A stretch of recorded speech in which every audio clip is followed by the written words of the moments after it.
The hero of our story is the strongest sage who saved mankind from the invasion of monsters and their king. But exhausted by the deadly battle, he died. Fortunately for him, this is not the end. He is reborn in the body of a boy 50 years later and enters the Academy of Magic to become the strongest again. Will he succeed? Let's find out. Atsumu wakes up, shocked to find he's alive despite using all his magic. He questions the situation and doesn't believe he's still alive. Looking at himself in the mirror, he's shocked by his new appearance. A doctor enters the room along with a nurse. She addresses our boy as Kusanagi, and he becomes more confused as he hears the unfamiliar name. The doctor asks him to lay down and tries checking his injuries. He removes the bandages and is surprised to find that the protagonist has been healed completely. He is unable to believe what he's seeing.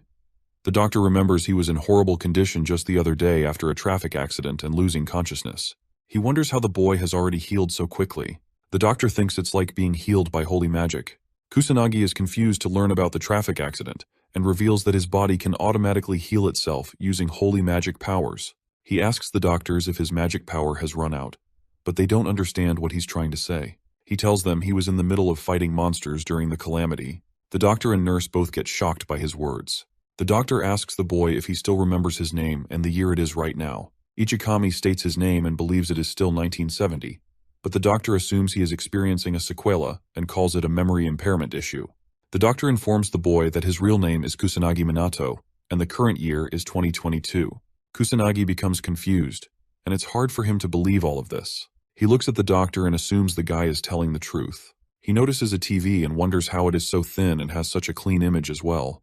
The protagonist finds a calendar and confirms it really is 2022. He is shocked to see a thin device in the nurse's hands. Our boy becomes confused and starts wondering if he really is in the future. The doctor reveals some information about the calamity our boy mentioned. He remembers it happened 50 years ago, but never happened again since. The protagonist is unable to believe his words and questions what happened to all the monsters.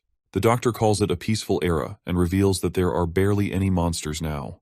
Kusanagi finds out the world has finally achieved true peace and becomes relieved. He thanks God and starts smiling. The doctor tells him that Ichikami, the person he is talking about, died in the calamity 50 years ago. He is considered a hero who sacrificed his own life to save the world.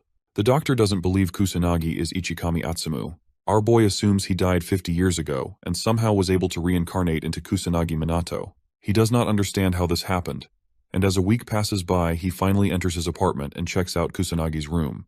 He feels sad as he learns about the old Kusanagi's life. His parents passed away when he was just a little kid. He also got kicked out by his new foster parents and was sent to a shitty boarding school. Ever since all this happened, Kusanagi has been surviving using his parents' inheritance. The protagonist has never heard of something known as reincarnation magic. He wonders if the reincarnation he is experiencing is the work of a god. Maybe it all happened randomly. He looks at Kusanagi's Magic Academy card and remembers that back in his days, there was no such thing as a Magic Academy. He finds it interesting. All of a sudden, his phone starts ringing. He wonders what it is and picks up his phone. He sees someone named Tadano calling him, but doesn't understand what he should do. Kusanagi decides to ignore it and throws away his phone. It keeps ringing, and a message pops up. Tadano says he knows our boy got discharged from the hospital and requests Kusanagi to come back to school already as he is running out of money. The next day, our boy attends the Magic Academy, and as he enters the school, he starts looking around. He finds it exciting to be attending school again as an adult. As he is enjoying the moment, he notices a random student use his magic abilities to attack a dummy doll. Kusanagi becomes disappointed to see the scene and wonders why everyone has such weak magic powers. He observes more students and realizes all of them are complete crap. It's hard for him to believe.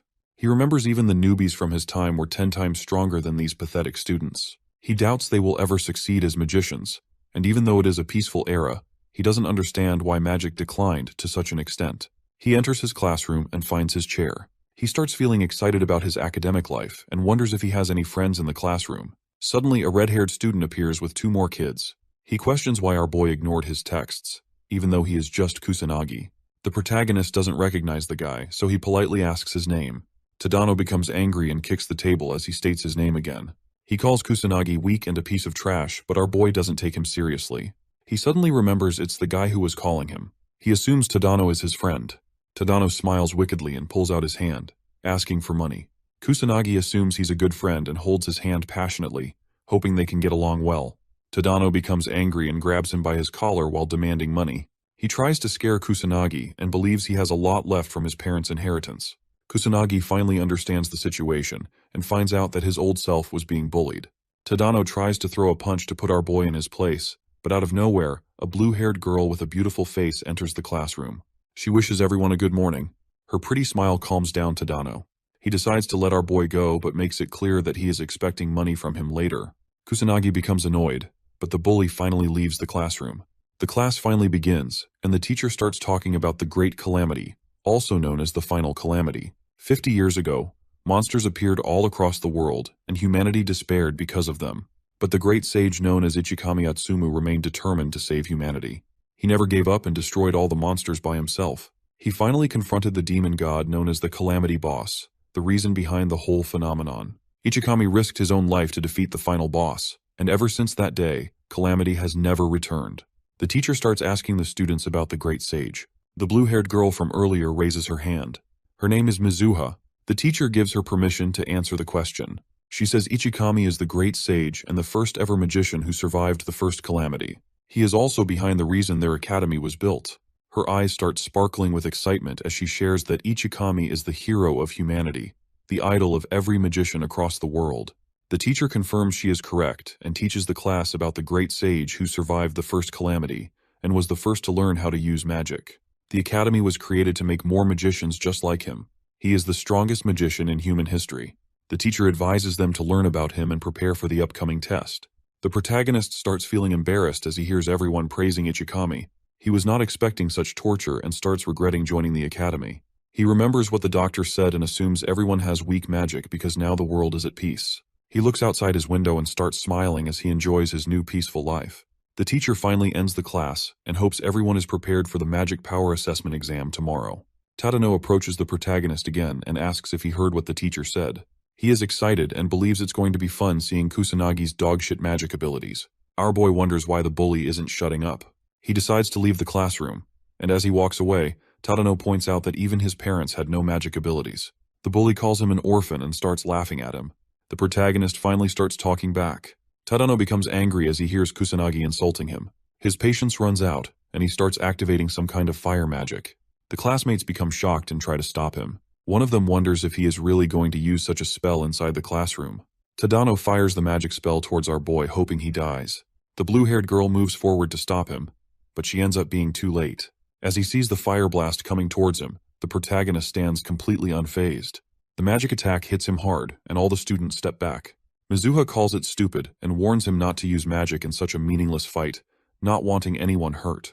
Tadano defends himself, blaming Kusanagi and refusing to accept his fault. The students grow concerned about our boy, but as the smoke clears, Kusanagi comes out unscathed. The students are surprised, and he admits he got caught off guard. Tadano, scared, questions why Kusanagi is still standing despite taking the magic attack head-on. Our boy can easily defend against level 1 magic with his barrier without using powers. He tolerated the insults because Tadano is just a child, but now believes he must be punished. With a cold expression, he moves toward the bully. Tadano sweats anxiously, and Kusanagi unleashes his magic. The students freeze, unable to move, all questioning what's happening. Mizuha wonders what's going on. Kusanagi walks toward Tadano, moving his hand forward. Tadano nearly shits himself, but the teacher intervenes, entering the classroom and asking about the sound.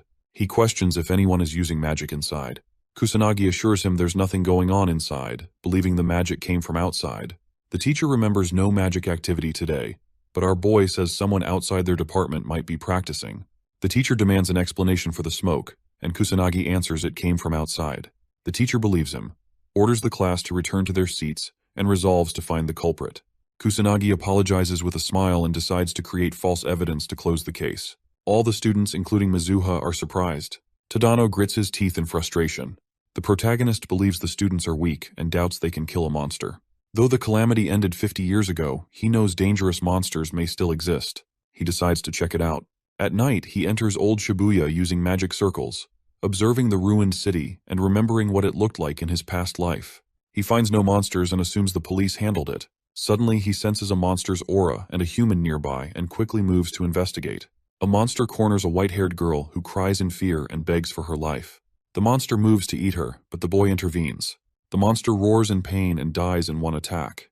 The protagonist notices a police badge on her clothes. Assuming she's from the magician police, he advises her to be more careful next time. She thanks him, but he summons circles and leaves. She wonders who he was, thinking he's a great magician but questioning how he defeated the monster without chanting. Kusanagi feels glad his face is hidden, not wanting attention since he's newly reincarnated. He's surprised to see a police magician almost die to a weak monster and assumes even the police are weaker now. He doubts people from this era can defeat monsters. The whole new generation, including students and police, is much weaker than before. He smiles, realizing humanity needs his powers again. He starts moving, deciding to defeat all the monsters in the area. The next day, at the academy, the teacher asks everyone to get ready for the magic power test. He hopes they measure both attributes and the amount properly, as they're crucial if they want to pursue a magician profession. Our boy questions why his powers can't be measured without the weird device, understanding its necessity for students but wondering how a teacher can be unaware that magic perception is a foundation of magic. Mizuha steps forward and asks if it's the right time. The students notice them talking and wonder why Mizuha is calling Kusanagi out. She introduces herself as the second daughter of the noble magic house Mizuha Yuika. He doesn't understand what a noble family is, so she explains it's one of the 4 leading noble houses, heads of magicians. He doesn't recognize her and remembers no noble families during his time. Observing her weak magic, he wonders why she brags about her family of prominent magicians with such a pathetic magic level. Mizuha asks why he's uninterested, hoping he'd be more grateful. Tadano grits his teeth in jealousy, wondering what they're talking about. Kusanagi asks why a magic noble would talk to a lowlife like him. She gets annoyed but tries to keep her dignity, thinking she must act properly as a noble. He questions if she has a mental issue. Mizuha recalls the magic blast that did 0 damage to him yesterday and wonders if there's a reason behind it. She tries to bring it up, but the teacher interrupts, telling the students to get ready for measurements. Kusanagi takes the opportunity to walk away, smiling. Mizuha decides to wait and see his real powers after the assessments. Tadano confidently unleashes his powers, showing 1000 magic power with a fire attribute. He celebrates his improvement. Kusanagi notes that the standards are the same as in his time. Next, Mizuha steps forward, unleashing her magic. Her attribute is water, and her magic power is 2000. Everyone is surprised, and the teacher praises both her and Tadano, saying they're at the top and will make great magicians. The students start praising them too. Kusanagi, disappointed, calls it a joke, thinking 2000 magic power is no better than amateur level. Mizuha looks smug, trying to show off her noble family's power. He wonders why she's proudly looking at him. Suddenly he hears the teacher call him for assessments. As he walks toward the device, he hears students talk about his results last year. Despite excelling in studies, he ranked lowest in magic. Tadano, thinking Kusanagi has 0 talent, looks forward to seeing him embarrass himself. Mizuha wonders how much power Kusanagi is hiding but doubts he can surpass her. Irritated, Kusanagi remembers standing out in his past life, which was annoying. He considers holding back but decides to go all out, unleashing everything with a smile and challenging the machine to handle the power of the greatest sage in history. The machine glows and a beam of light shoots out of the building, noticed by 2 students from different classes. Mizuha is confused as the machine starts acting strangely. It glows more before a huge explosion breaks it. The students scramble to save themselves from the blast. Our boy is disappointed the machine broke, thinking he barely even tried. He doubts any of his classmates could sense his magic power. The teacher, concerned, asks if everyone is fine.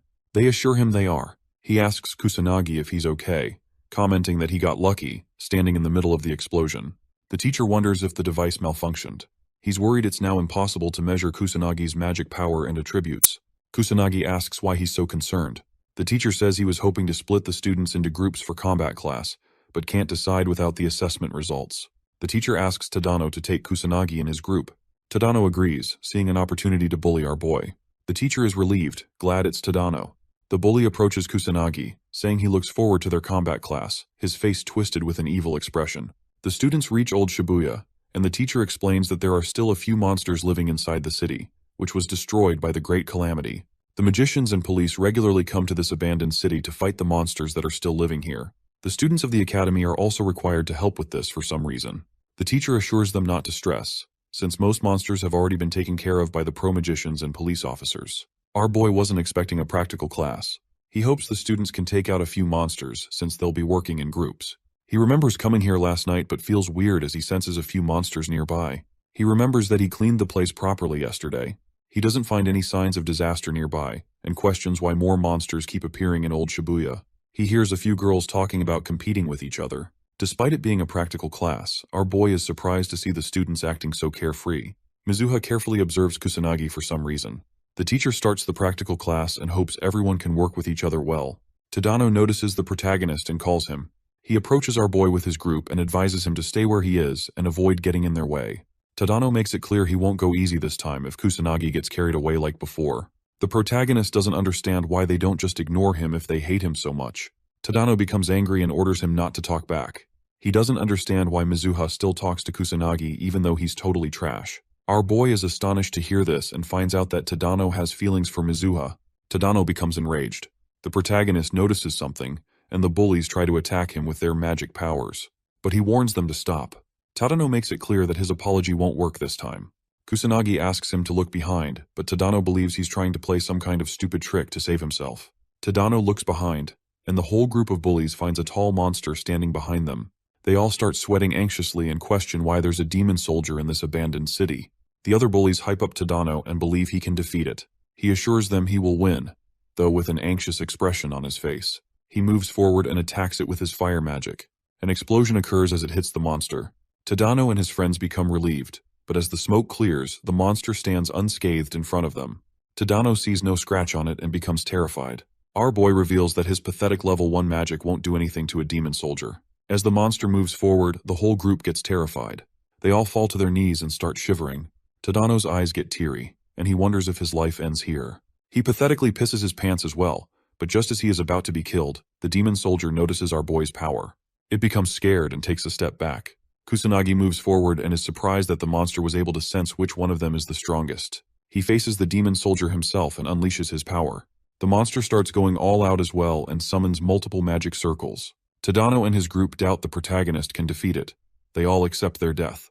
The monster pulls out some level 2 magic called Rock Break. A huge rock is about to hit our boy, but he stands unfazed and smiles. He pulls out a level 1 magic called Fire Arrow and throws it toward the demon soldier. His fire arrow completely destroys the rock thrown by the monster. It hits the demon soldier as well, and a huge explosion occurs.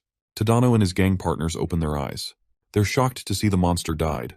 Tadano questions what's happening and wonders if Kusanagi is behind all of this. He doesn't believe it, and thinks it's impossible for someone like Kusanagi, but our boy lets him know that if he is the one using it, even level 1 magic is enough to defeat the demon soldier. He finds it strange to see such monsters appearing in Shibuya, even though he just cleaned the whole place and defeated all the monsters in this area yesterday. He thinks maybe it's some kind of bad omen before a big disaster.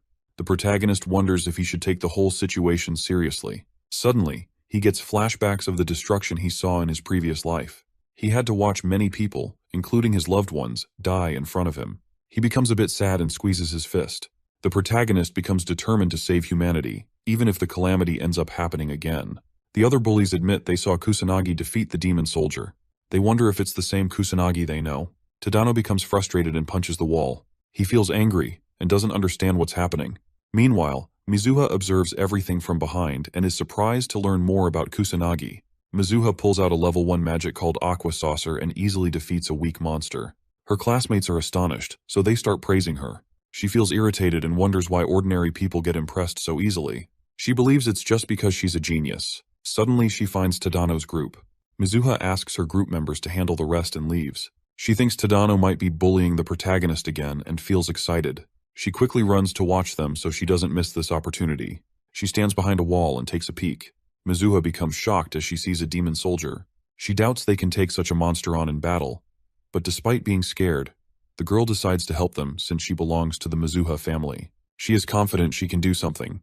Mizuha runs toward the group, yelling at everyone to start running. Suddenly, a huge wave of fire magic gets launched in front of her and hits the demon soldier. Kusanagi takes down the strong monster in one attack. Mizuha is shocked and wonders if our boy is behind all of this. She remembers Kusanagi used to be a shy kid with trash magic powers. The girl is unable to believe she's looking at the same Kusanagi. She was watching closely and didn't even hear any chanting. Mizuha doesn't understand how it's possible for him to defeat a demon soldier with just level 1 magic without even chanting a single spell. It's all too hard for her to believe. She understands that every demon's strength is determined by the number of crystals they have on their body. This method is also used to establish a ranking between demons. Magical beasts are rank 6, demon soldiers are rank 5, demon captains are rank 4, demon generals take the 3rd rank, the demon king comes at rank 2, and lastly, the strongest demon, also known as the demon god, is rank 1. These numbers are all fixed for each demon, so every modern magician knows at least level 3 magic is required to defeat a demon soldier. She doesn't believe level 1 magic is enough to beat it. Kusanagi starts walking in her direction. She knows she has no reason to hide, so she peeks again and looks at the protagonist. He calls her out for peeking around like this. She becomes embarrassed and questions how he found out. Our boy thinks it would be stupid not to know since she is a mage. Mizuha gets confused. He's disappointed to see they really can't sense magic at all. The boy starts walking away. She tries to stop him, but he doesn't listen and keeps moving forward. Mizuha demands an explanation and starts running behind him but finds no one in the alley. Kusanagi jumps up a building and feels irritated as he sees the girl doing her best to find him. He decides to check around for monsters and learns there are no demon soldiers in the area left, but the number of magical beasts is still a lot. After seeing Tadano's pathetic performance in front of a demon soldier, he doubts other students are capable of taking on magical beasts. The protagonist decides to get rid of a few magical beasts. His body starts glowing suddenly as he activates his magic. He's able to cover the area around the abandoned city, so he pulls out 2 magic circles and uses his level 2 magic called Barret. Multiple beams of light shoot out into the sky and spread across Shibuya. Tadano and his group notice the beam of light. They think they are seeing shooting stars. Mizuha recognizes it as magic and wonders who unleashed multiple magic abilities at once. Somewhere inside Shibuya, 2 students become surrounded by magical beasts. They become hopeless as they see multiple monsters approaching them at once. They both give up and accept their fate, but as the monster moves forward to kill the girl, it suddenly stops and starts screaming in pain as it gets hit by the strong beam of light. The students ask each other if they're fine. The protagonist watches everything from above. He feels amazing killing all the monsters. He sees all of them dropping dead and suddenly realizes he overdid it and ended up killing almost all the monsters in Shibuya. Kusanagi becomes concerned and wonders if the class will still proceed after this. He regrets not holding back. He uses his magic circles to move around the city and finds a hidden alley to land. He doesn't want to hide his powers more than necessary, but all the attention is annoying. He joins his classmates and teachers. The teacher checks a magical beast's dead body and wonders why so many are left. He thought most had already been hunted down or died. He believes a skilled individual just killed them, since killing a monster in a single strike isn't easy. He remembers the magic that killed the monsters. He knows firing so many magic bullets falls under the null attribute. Astonished, he admits he's never seen such a thing before. He admits things would have gotten out of hand without the magic bullets, knowing even firing 2 is an impressive feat. The teacher is in disbelief and understands that if the number reaches 6 or more, no average student can use such magic.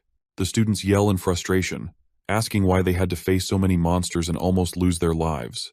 The teacher bows and apologizes. He recalls confirming with the police that most monsters had been wiped out already and regrets not double-checking with the school. He genuinely apologizes for putting the whole class in danger. A female student asks if someone came to save them. The teacher says he has no idea but adds that it wasn't the police or an official mage, but likely some illegal magician. He thanks the unknown savior in his heart. Our boy smiles as he listens to the teacher indirectly praise him. He notices a few students discussing his magic bullets, all wondering what they were. Kusanagi is relieved to see everyone is okay, even his bullies. Tadano grits his teeth in frustration. The whole group of bullies stares at the protagonist. Mizuha remembers seeing Kusanagi defeat a demon soldier alone with just level 1 magic, followed by some kind of infinite magic. She wonders if Kusanagi is behind both. Fire and null are different attributes, and she doubts any student can have both, even Kusanagi. She calms down, thinking it's impossible for him to have 2 attributes and assumes someone else is behind the null attribute. She still doesn't understand how Kusanagi defeated the demon soldier alone. Tadano's group suggests he might also be behind the laser beams. Tadano calls it impossible, but his friend reminds him that Kusanagi defeated the demon soldier too. Tadano becomes angry and warns his friend to shut up or he'll die. His friends become terrified. Tadano makes it clear he'll never believe someone like Kusanagi is capable of such feats. He thinks Kusanagi is hiding something. His lackeys agree and remember how much of a coward Kusanagi is. Tadano screams in rage, saying he'll prove Kusanagi is cheating. He's determined to push Kusanagi into a corner and force him to reveal his true identity. After school, Kusanagi walks out and gets surrounded by a huge gang of bullies. Tadano steps forward and says he's been waiting patiently. The protagonist feels irritated and advises them to put that persistence into learning magic instead. Tadano believes he has no right to say such things since he cheats too. Kusanagi is confused by the accusation of cheating, but Tadano insists he's definitely hiding cheap tricks.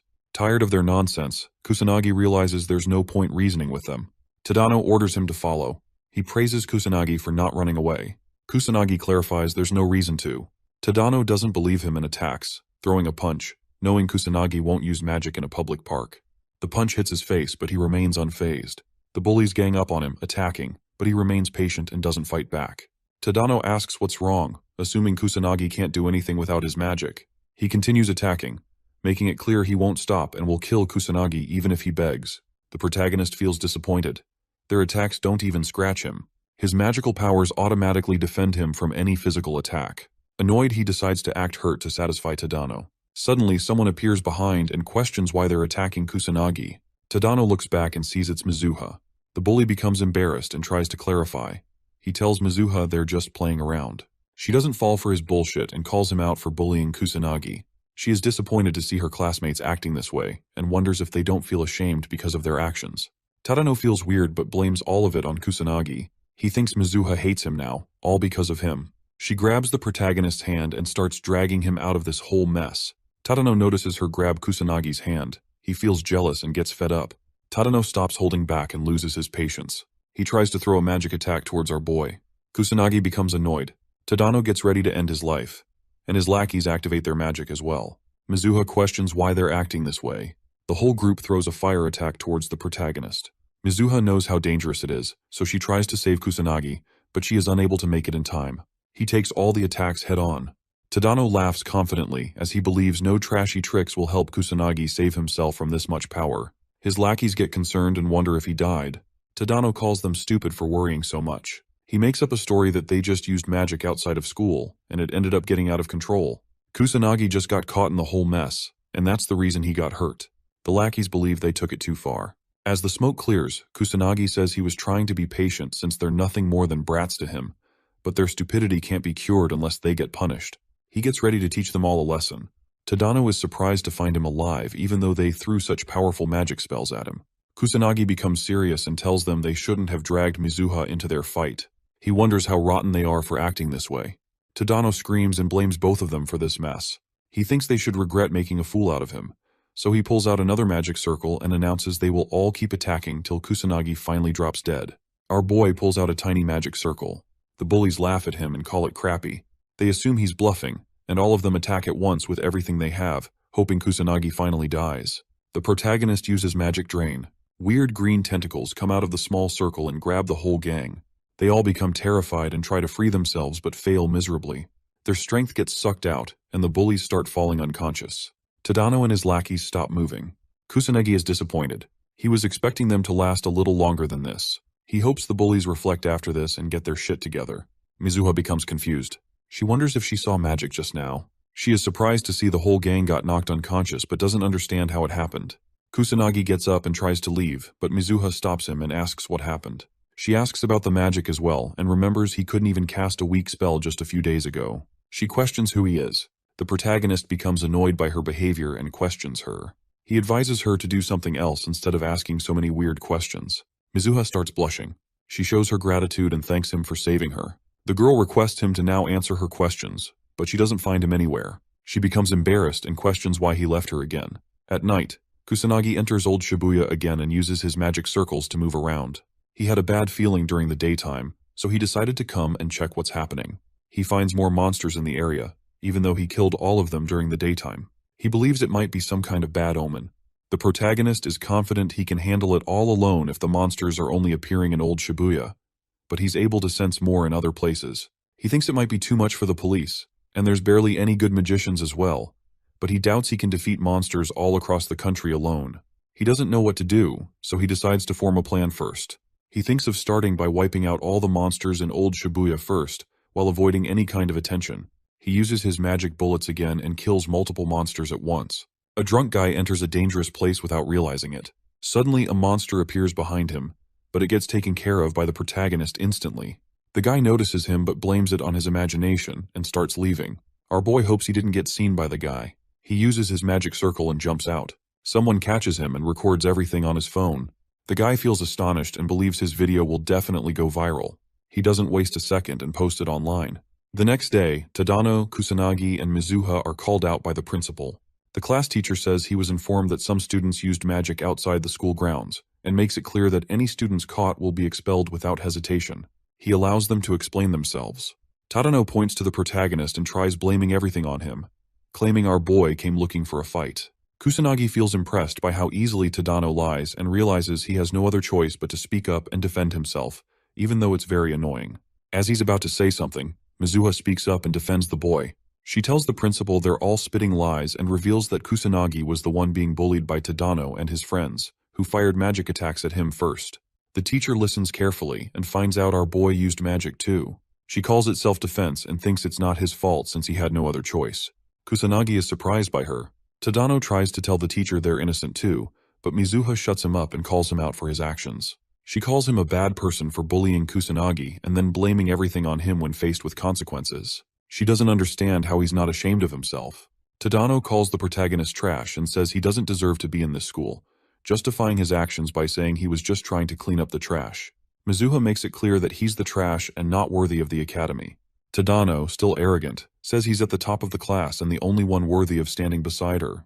Kusanagi doesn't deserve it. She doesn't understand what he's talking about. Tadano warns her not to cover for Kusanagi and to open her eyes, advising her to become his woman. She's disgusted and tells him there's no chance she would ever choose trash like him. Tadano is shocked by the rejection. She rejects him for his violent nature and calls him stupid for confessing in such a weird situation. Our boy understands why she said that but thinks she overdid it.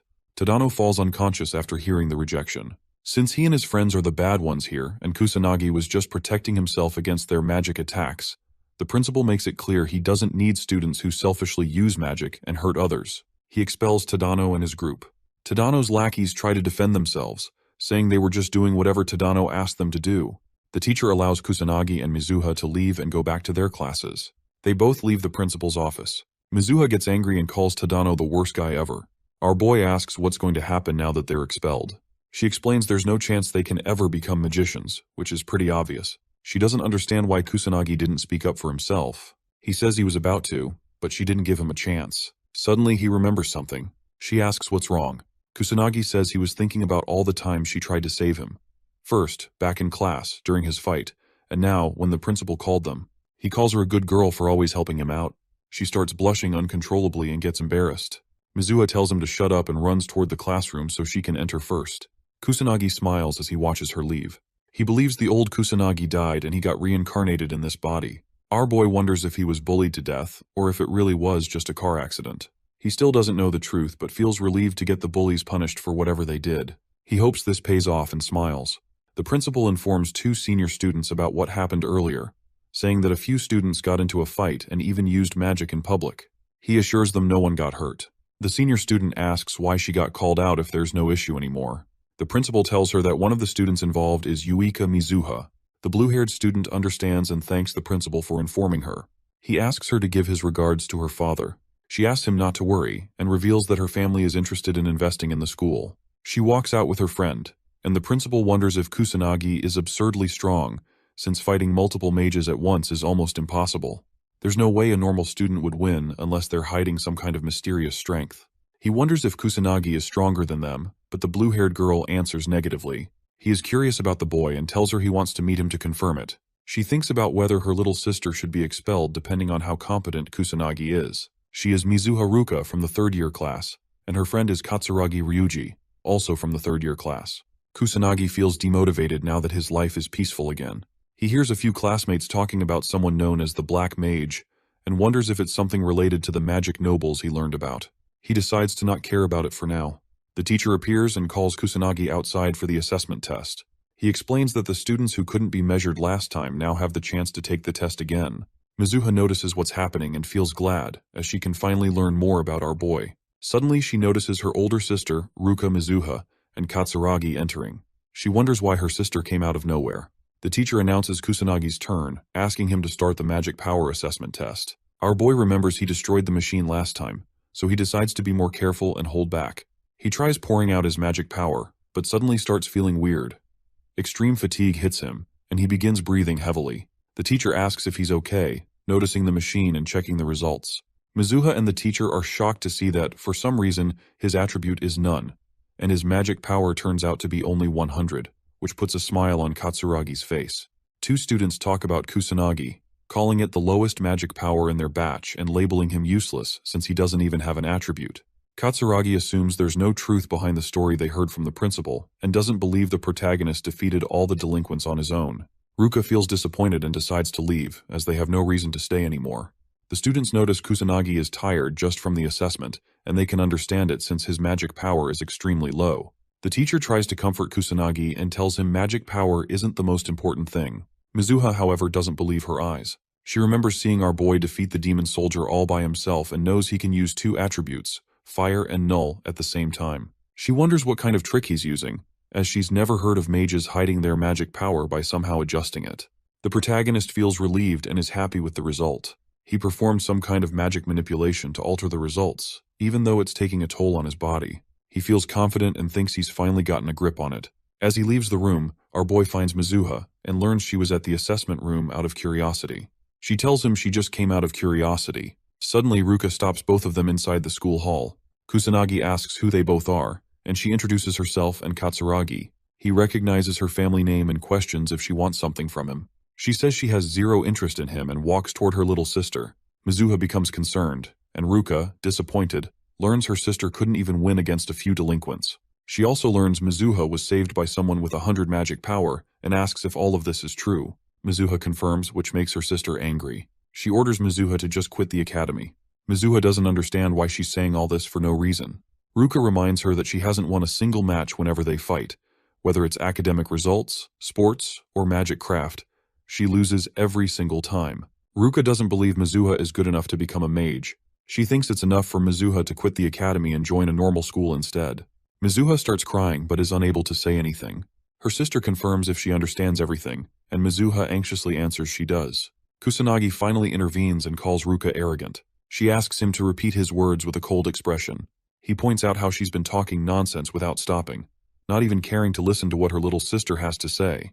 It's clear to him that she's filled with arrogance. She makes it clear it's a conversation between two family members, so he has no right to budge in. He's surprised to hear her calling it a conversation when all he hears is her ordering around her little sister without giving her a chance to talk. She becomes angry, but our boy continues, believing even she doesn't have the right to talk someone out of their way of living. He calls her out and tells her she's horrible for forcing her little sister to give up on what she wants to become.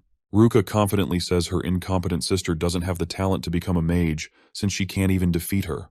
Mizuha starts crying and agrees with her older sister. She doesn't believe in herself and thinks she's been lying to herself all this time. She tried to convince herself she's a genius with the talents to become a mage, but she couldn't even defeat her big sister once. Kusanagi confidently says she can win against Ruka. He starts smiling, confusing everyone. Ruka asks if he's challenging her, and he requests some time since it's impossible for Mizuha to win right now. Ruka gives them 2 weeks' time, suggesting they have a 2-on-2 magic duel. He's surprised but agrees, calling it nonsense. He asks Mizuha if she's willing to do it with a smile on his face, and she calms down, stopping her crying. Mizuha becomes determined and agrees to participate in the challenge. Once it's decided, Kusanagi asks them never to bring up this matter again if he wins. Ruka bets her sister will need to leave the academy if she and Katsuragi win the fight. She warns them and makes it clear she's not planning to hold back, so they need to properly prepare and face the truth. After a while, Mizuha and Kusanagi go to the rooftop. She requests his help and hopes he can teach her more about magic so she can improve quickly. He finally understands why he was called up to the rooftop. He asks if she's really sure about learning magic from someone trashy like him, since his magic power is only 100. She doesn't fall for his words and already knows he's hiding his real strength. She believes he is much stronger than her.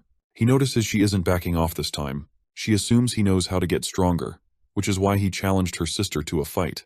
He knows Ruka is the type to desperately try and control everything. It's in her nature. That's why he provoked her, so she'd fight him. But there's no way he can say that to Mizuha. She bows down and starts begging for his assistance. He gives up and agrees to help her get stronger. She asks again to confirm it. He warns her in advance, making it clear that she needs to follow all his instructions, and there's no going back once the training starts. She agrees to all his conditions instantly. Kusanagi finds it hard to decline since she is begging so hard for it. Since he already needs to prepare for a few things after seeing the number of monsters in Shibuya, raising a mage might be a promising idea. He decides to begin her training today and thinks about finding a place to practice. Mizuha starts blushing and invites him to her place with a shy expression. After a while, they reach her place. He's astonished to see the huge house, but she thinks it's only natural since her father is a noble mage. Mizuha suddenly remembers this is her first time inviting a guy to her house. She wonders if he found her invitation strange, even though she's not hiding any dirty intentions. Kusanagi suggests they should start, but he notices she's daydreaming, so he calls her and addresses her as Yuika. The girl becomes embarrassed to hear her first name, but he tells her he's just trying to avoid confusion since her sister also goes by the name Mizuha. She's a bit disappointed to hear his answer.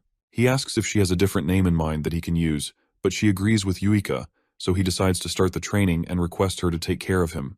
The first question he asks her is about her magic power. She thinks it's easy and answers that it's the energy needed to perform magic, and it is available in everyone's body. He asks her about incantations next.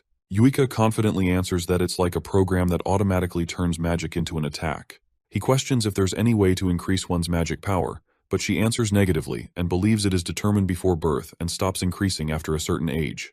Yuika confidently smiles and feels proud of herself as she answered everything perfectly. He lets her know all of her answers are wrong. With a disappointed expression, she starts getting teary and questions if he's trying to call her stupid. The protagonist genuinely feels bad and wonders how foolish the current mages are. He's surprised to see such a huge change in only 50 years. He starts explaining that magic power is not only found in her body, but it is also available in nature and their surroundings. Incantations or spells are simply ways to properly back up the magic craft. It is also possible to increase magic power intentionally. She finds it hard to believe his words and calls everything a lie, as it would be against the Academy's ideas. It would overturn the Magic Craft Academy if it were all true. He doesn't care if she believes his words or not. He intends to teach her about these 3 things during their training. He orders her to sit down and lets her know he's about to channel his magic power into her body, so she needs to inform him once she starts feeling it. She is surprised to learn there's a way to sense magic power. He makes it clear she won't get stronger if it's impossible for her to feel it. He orders her to close her eyes and begins touching her. He unleashes his magic power but finds out she still can't feel it. He lets out more magic power and wonders how she can't feel magic of such degree. Finally, Yuika feels something. She thinks her back is getting hotter. He teaches her about it and says it's called magic power perception. She finally understands what he was trying to say earlier. He orders her to always remember the sensation since it's important for her to feel it first in order to detect magic power. He explains it is also available in nature, so she needs to find it as her first goal and get used to feeling magic power. She smiles confidently and assures him she's going to master it in no time since she is the noble daughter of the Mizuha family.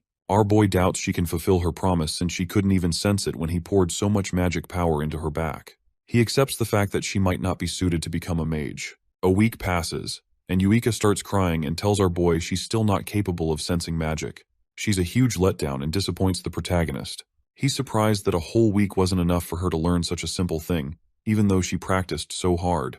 He guesses she's just really slow at understanding the concept. Since they barely have any time to spare, he decides to pour some magic into her again. He touches her back and, as he starts unleashing his magic, he instructs Yuika to open her eyes. She opens them with hesitation but becomes surprised as she is finally able to see the magic aura around her body. She starts smiling as she is finally able to understand what magic power is. Yuika becomes amazed by her new skill. Since she's finally capable of seeing magic power, she thinks about measuring Kusanagi's power level. For some reason, she is barely able to sense anything from him, which makes her confused. He praises her for all her efforts, but she calls it natural since she is a genius. Now that she can finally use magic perception, he lets her know they're about to work on adjusting her magic power next. He explains the whole process of how to use the appropriate amount of magic power for any magic craft. She needs to focus only on efficiency and forget everything else. She also needs to use all of her magic power to its absolute limit, so that the amount of magic she can use increases once she properly recovers. He believes she can easily follow all his instructions now that she can sense magic clearly. He is aware that what he's trying to teach her is completely different from the basics of the Magic Academy, but he doesn't care if she believes in his words.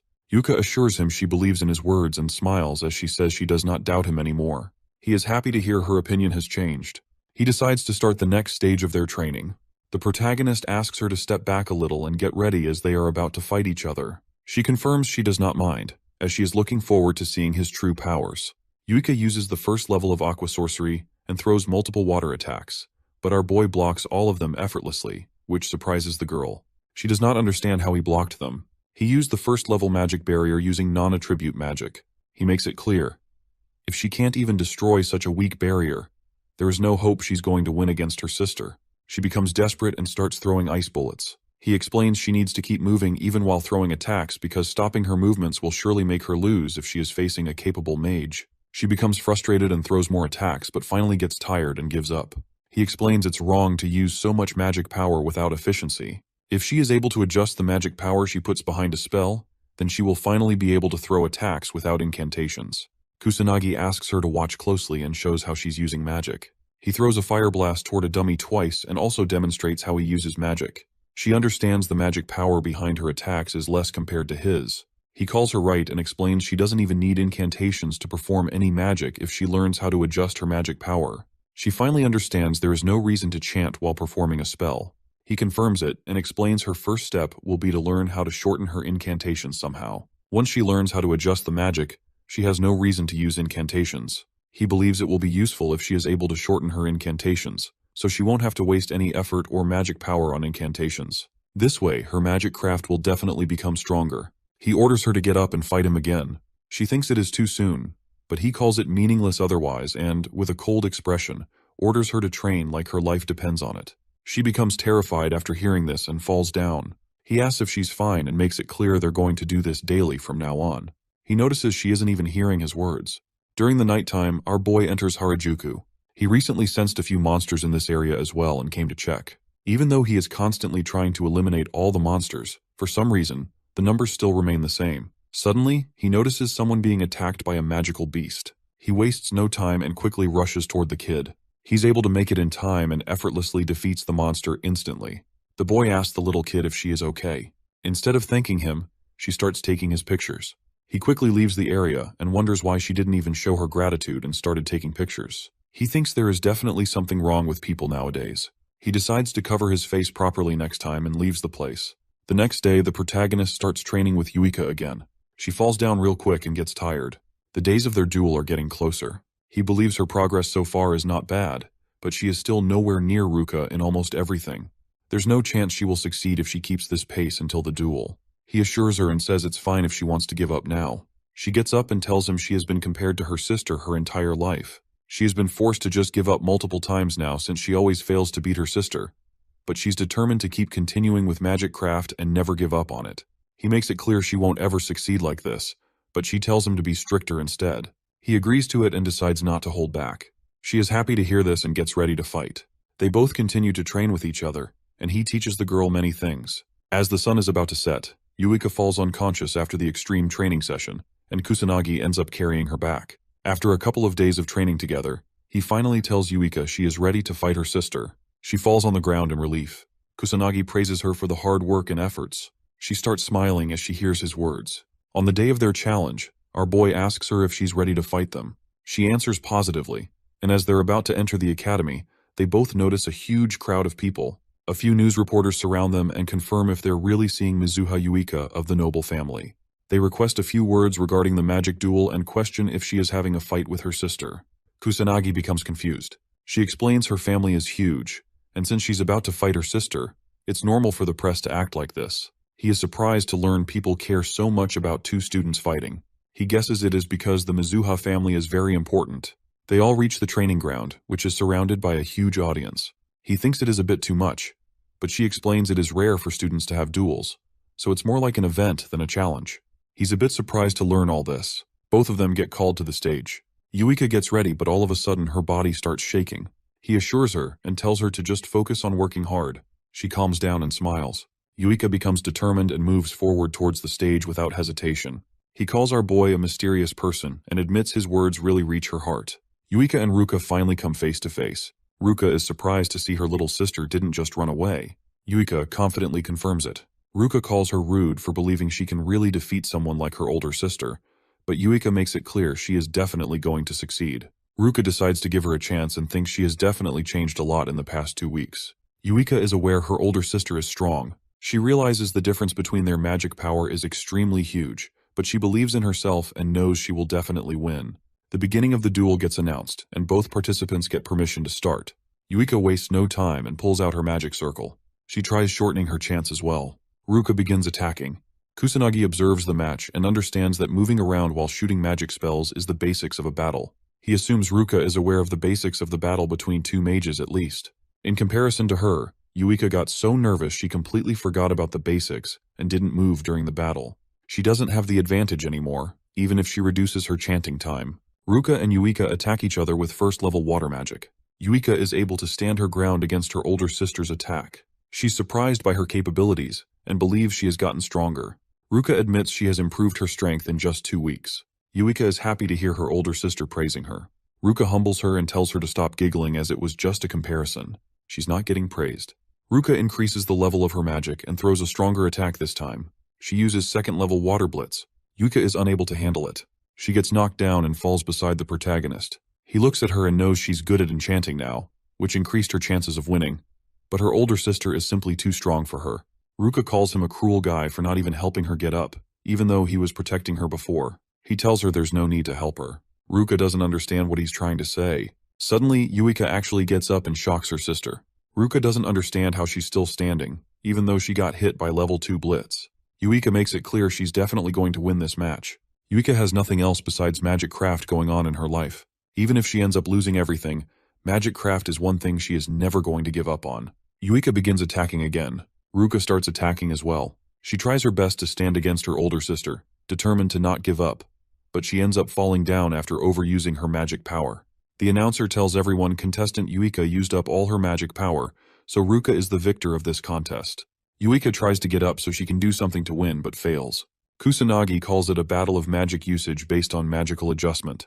He believes his friend lost in terms of the amount of magic power. Ruka asks if he understands now. She calls her little sister talentless, and knows our boy probably thought about this too.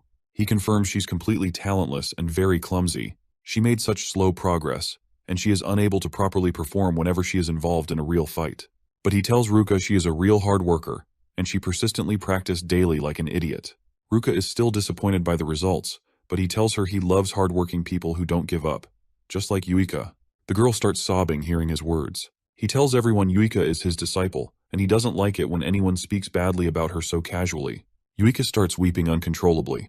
Ruka calls him arrogant, and wonders why he's talking so much for someone with 100 magic power. He makes it clear for her. He will defeat her with his 100 magic power. She thinks he's just good at talking nonsense, but decides to agree. Ruka tells him his opponent is someone else, and Katsuragi appears, excited that it's his turn next. Ruka advises him to end it quickly, and he assures her there's no need to tell him twice. Katsuragi carries Yuika out and tells her to rest, ordering her to watch closely during the battle so she can learn something.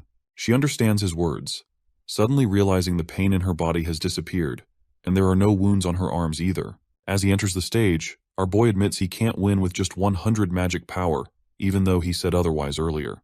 He knows he'll need 100% focus to win. The protagonist decides to keep his magic power at 100, using a non-attribute attack without incantations. He's not setting up a magic barrier this time, so he knows he might die if hit directly. He feels excited, calling the situation thrilling. Katsuragi gets ready, apologizing that he's not planning on holding back. Our boy lets him know he's the one who needs to hold back. The audience cheers for Katsuragi, hoping he doesn't go all out, or the challenger might get badly injured. The guy ignores their words and activates his 8,000 magic power. Our boy notices it and knows it's not a big deal, but since he's only using 100 magic power today, there's a good chance he might actually get killed. The second match begins. As they face each other, Katsuragi hopes our boy won't hold a grudge after it's over while summoning his magic circles. With the attack he's about to throw, he thinks he can test whether Kusanagi really defeated those delinquents. He challenges Kusanagi to withstand his full power attack, but just as he's about to throw it, something hits him on the forehead. The protagonist is disappointed, calling the guy slow. The audience is shocked to see the match end so quickly. The announcer declares that contestant Kusanagi has won the match. Ruka is surprised to see her friend knocked unconscious by just one hit. She remembers he didn't even perform any incantations and wonders what kind of trick he used. Kusanagi hopes she's happy now that the match ended quickly, just as she wanted. She becomes irritated hearing his words. Yuika is shocked too and finds it hard to believe he really defeated the guy. Ruka admits he's strong, and he responds that he's actually stronger than her as well. She warns him to stop spouting nonsense. Ruka unleashes her 10,000 magic power. Kusanagi sees it through his magic perception and realizes she's stronger than the guy he fought earlier. The announcer tells the audience something unexpected is happening, as Kusanagi has used a different way of fighting, drawing a lot of attention. The next match will decide who the real victor is. The third match begins. Kusanagi uses the same trick again, shooting magic bullets toward her. She counters with water magic. Our boy only has 100 magic power, meaning he doesn't have enough to affect Ruka unless the magic bullet lands on her forehead. He realizes she's already adapted, protecting her forehead and not running while using magic. Ruka persists, throwing water attacks. But even after all that, she's shocked to see the protagonist still standing, unfazed. She knows he isn't using any magic but wonders how he's managing to stay unharmed. The audience is also confused, wondering how he's not even wet despite being hit multiple times. Yuika is also unsure about the technique he's using to protect himself. knowing he definitely did something. Ruka attacks again, but this time, the boy dodges her magic with insane speed. She finally figures out how he's still standing, but she's left speechless. Yuika realizes that a magic attack can be countered with another magic attack, and even if there's a huge power difference, there's still a way to avoid damage. Everyone knows that's the only way to avoid being hurt. Ruka grits her teeth in frustration, knowing her level 2 techniques have different speed and mass, making it almost impossible for anyone to remain unscathed in front of them. She wonders why the protagonist is standing there fearlessly against such strong spells. Kusanagi knows she's probably thinking all of this. He thinks it's easy to dodge magic attacks if you can sense and detect them clearly, but it requires a lot of courage. Ruka gets serious and uses a third-level spell called Azura Splash. The audience grows concerned, knowing it will be disastrous if Kusanagi gets hit. Ruka's tired but is confident Kusanagi can't dodge this attack. Out of nowhere, she gets hit by a magic bullet and falls to the ground. She doesn't understand how he's still standing. She questions what method he used to dodge her attacks. He explains that he used a magic draining technique that eats up magic craft. He simply walked through the center using drain. Ruka is speechless at first, then starts laughing, admitting her defeat. The announcer announces that Kusanagi Minato has won the match. Yuika runs to the stage, asking if they're both fine. Our boy assures her they're good, smiling as he says he won. She smiles back, becoming really happy.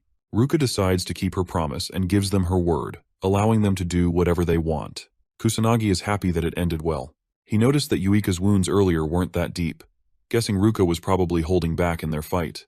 Ruka becomes embarrassed, trying to make an excuse. He points out how much stronger Yuika has gotten in just 2 weeks. He believes Ruka probably noticed that too and thinks there's no reason for her to be so overprotective anymore.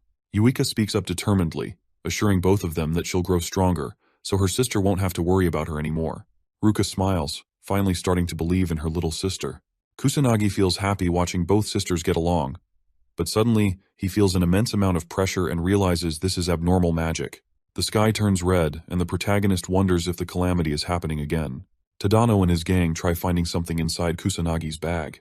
They've lost many people after he proved his power in the duel. His lackeys tell him he only has textbooks in his bag. Tadano calls our boy diligent and becomes frustrated.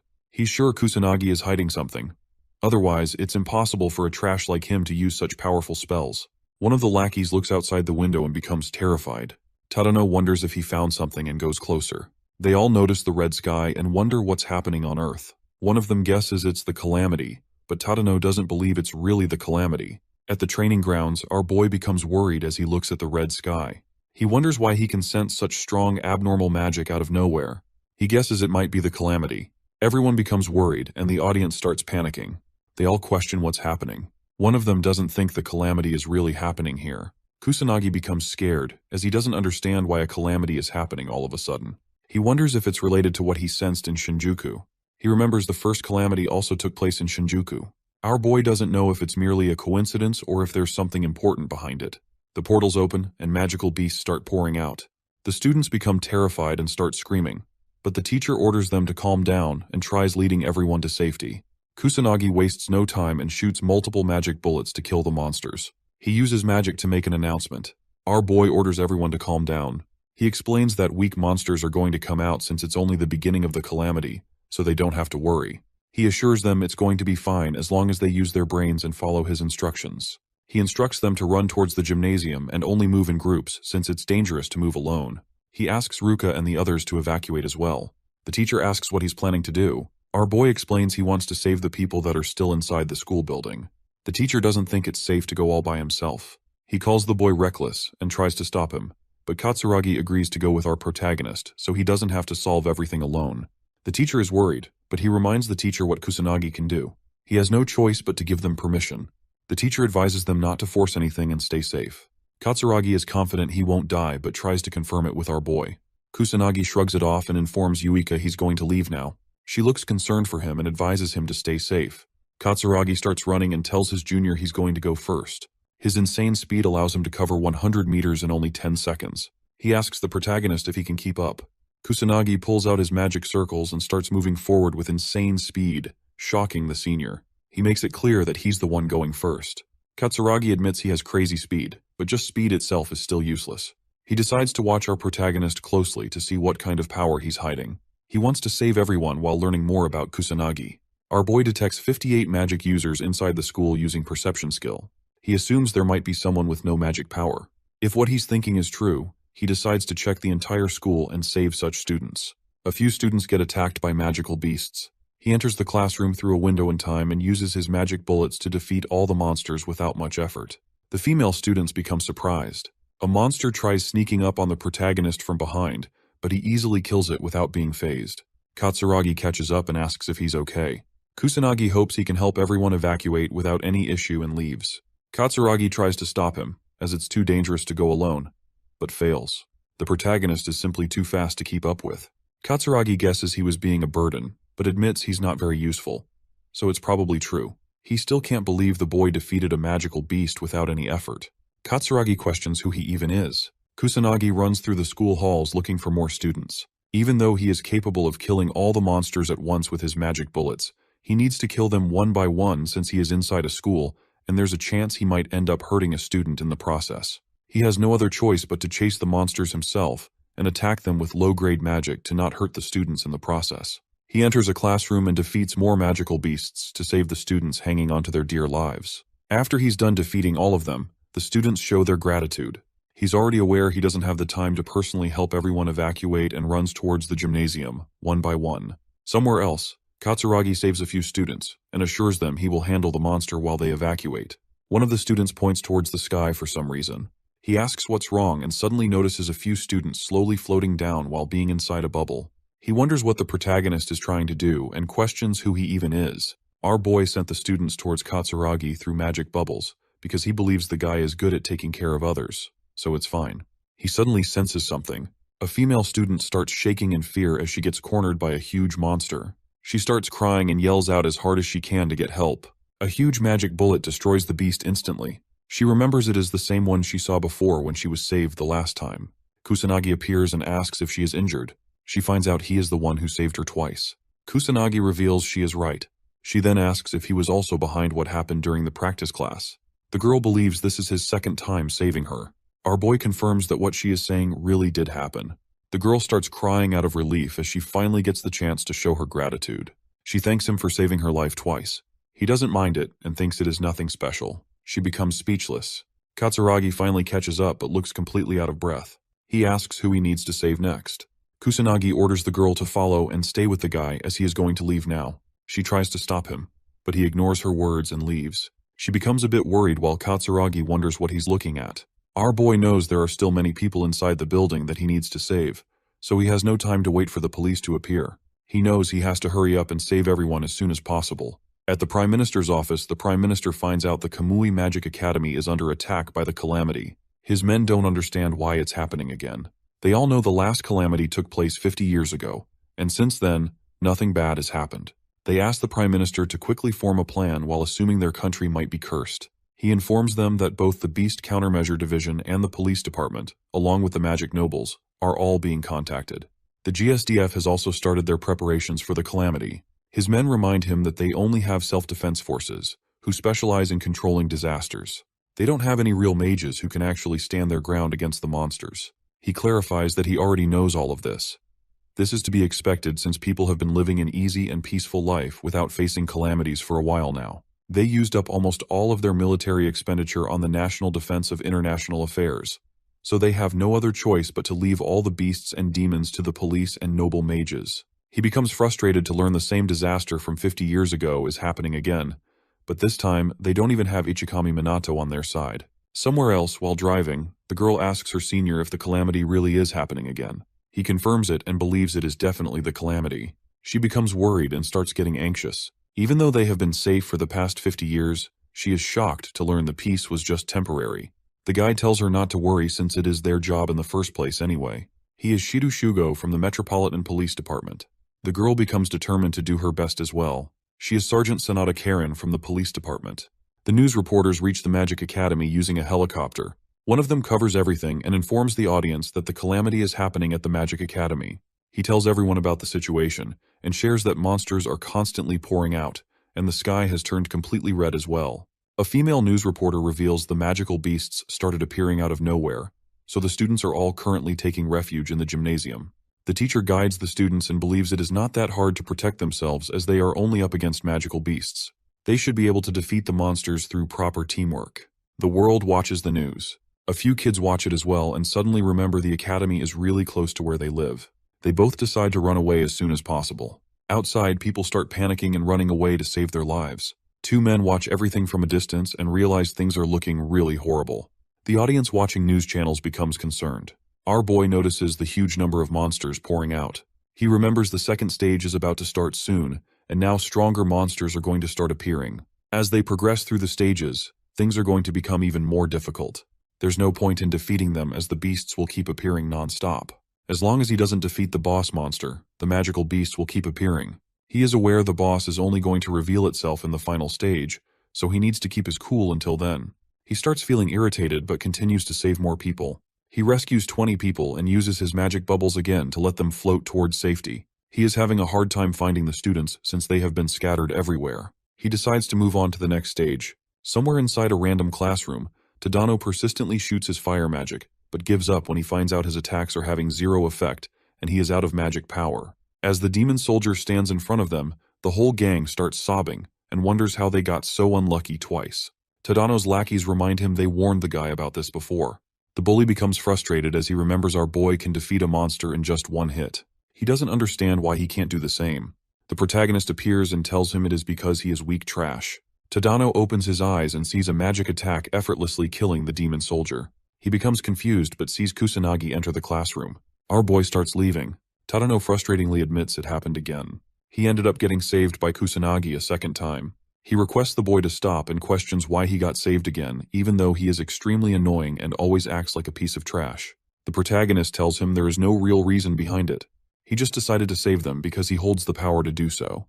Tadano becomes confused as he hears his words. The bully starts feeling inferior and tries insulting the protagonist. He calls the guy a wimp who can't even use magic properly. Tadano doesn't understand how he got so powerful out of nowhere.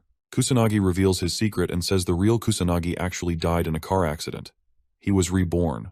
Tadano doesn't find the logic behind it and questions how someone can get even stronger at death's door. He was expecting to be a great mage himself, but lost to a trash like Kusanagi. Our boy calls him weak trash, since strong people don't oppress the weak, and even the weak don't oppress the people who are weaker than them.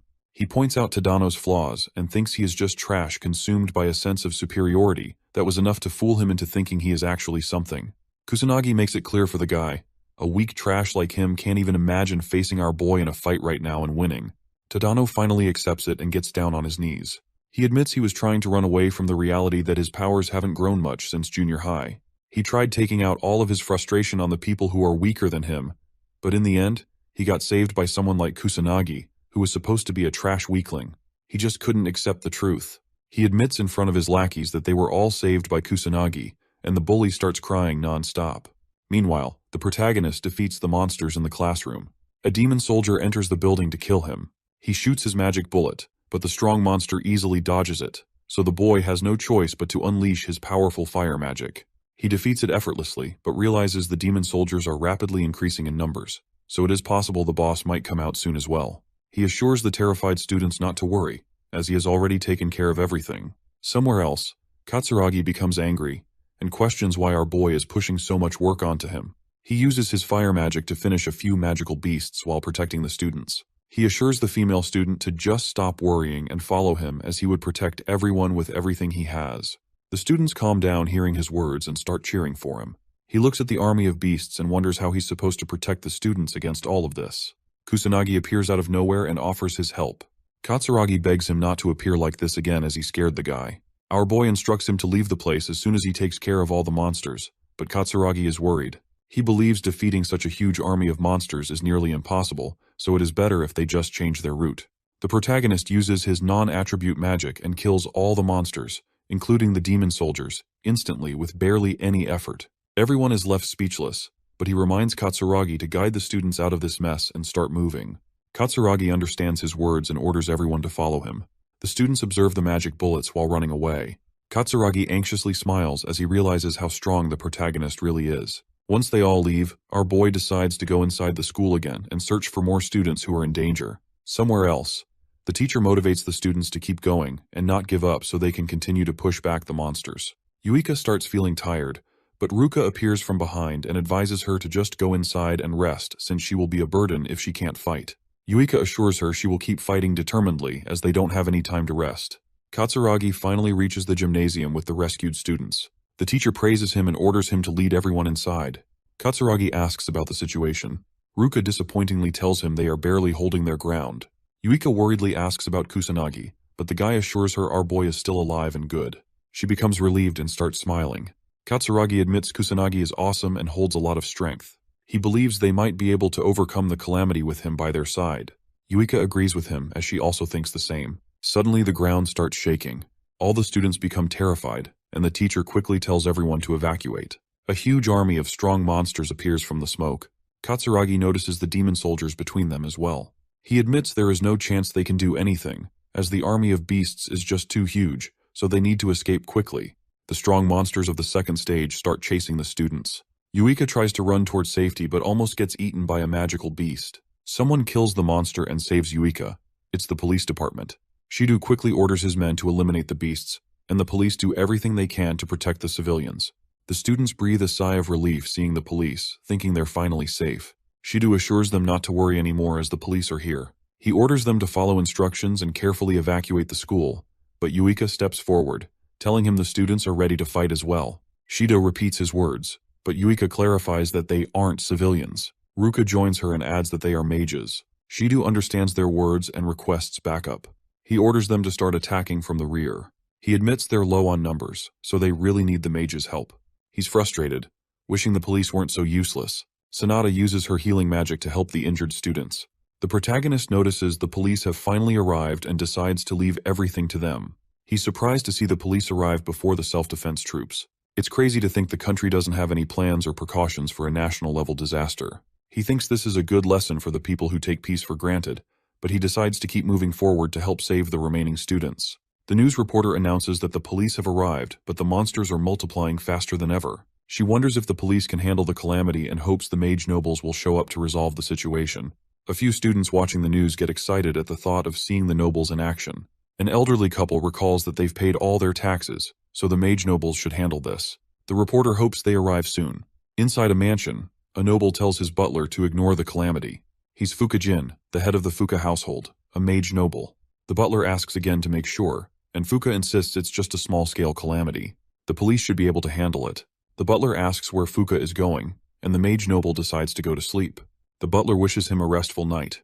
Back at the school, Shido realizes the situation is getting out of control. He asks one of his men if they can handle the magical beasts at the entrance, but the answer is no. There are just too many of them. Shido sees the number of beasts growing and wonders if they can save the civilians in time. The self-defense troops are supposed to handle the rear, but they still haven't arrived. There's no choice but to contact the mage nobles, but it's strange. He can't get in touch with them. They're supposed to be the ones for this, yet they're useless. As the students help the police fight the monsters, Shido recalls everything he's learned about calamities. He wonders if the people 50 years ago dealt with it the same way. He hopes the boss doesn't show up. Suddenly, the number of monsters escalates, and a huge purple beam of light fills the area. A demon captain appears, sending everyone into a panic. Shido can't believe it. It's a demon captain, their boss. Ruka remembers that the demon captain is a rare beast that rarely shows up in this era. Only mage nobles can defeat it. Yuika realizes they need magic stronger than level 5, and she starts to panic, crying because there's no one who can cast such high-level magic. The demon captain unleashes its power and summons multiple magic circles. Yuika freezes in terror. Ruka steps in, using all her strength to deflect the attack, but her power isn't enough. She throws herself in front of Yuika as a shield. The demon captain's attack hits her hard, but she manages to protect Yuika. The younger girl watches in horror as her sister is injured. The students run away while Yuika stays behind, trying desperately to save Ruka. Shido and his men are powerless against the monsters, calling out for help. Katsuragi uses everything he has, but the demon captain doesn't budge. The police admit they can't save anyone and give up, accepting their fate. Yuika continues to cry out for help, calling the protagonist's name. As the demon captain moves closer, someone voices their irritation. Finally, the protagonist arrives, apologizing for being late. He feels bad for making the girl wait. Yuika tells him about her sister with a worried face, but he assures her and says she has just passed out. He quickly heals her wounds and grits his teeth in frustration as he observes the damage the monsters have done. He assures the girl not to worry, as he's about to clean up the whole mess. She puts her faith in him. Suddenly, multiple magic circles appear, and all the injured students start getting healed. Yuika observes her older sister's wounds disappearing and becomes astonished as the injured students wake up. Sanada notices the magic while healing people. She's surprised to see third-level holy magic and admits that even she can't use it. She wonders who is behind this. Sanada finds her senior and asks if he's doing okay. The guy assures her that he isn't injured, just ran out of magic power. She questions what is going on. Shido doesn't understand it himself, but believes they should focus on protecting the civilians. Sanada starts crying and tries to stop him, saying it's too reckless. But he's determined to fight, knowing that if he doesn't, everyone is going to lose their lives. Sanada stops him again and tells him there's no chance they can win since everyone is already dead. She points out that the police have already been defeated. Since the defense troops and magic nobles are still not here, he has to admit there's nothing they can do anymore. As the demon captain moves forward, the news reporter finds out the whole police department has been defeated. She becomes hopeless and thinks they are about to die. The students watching the news call the nobles completely useless and hope they don't die. The people watch the news carefully and learn there is no one who can defeat the demon captain. The protagonist approaches the demon captain all by himself. Sanada notices him and wonders if he has a death wish. Shido tries to warn him, but our boy ignores their words. Kusanagi is here to stop the monster from doing whatever it wants.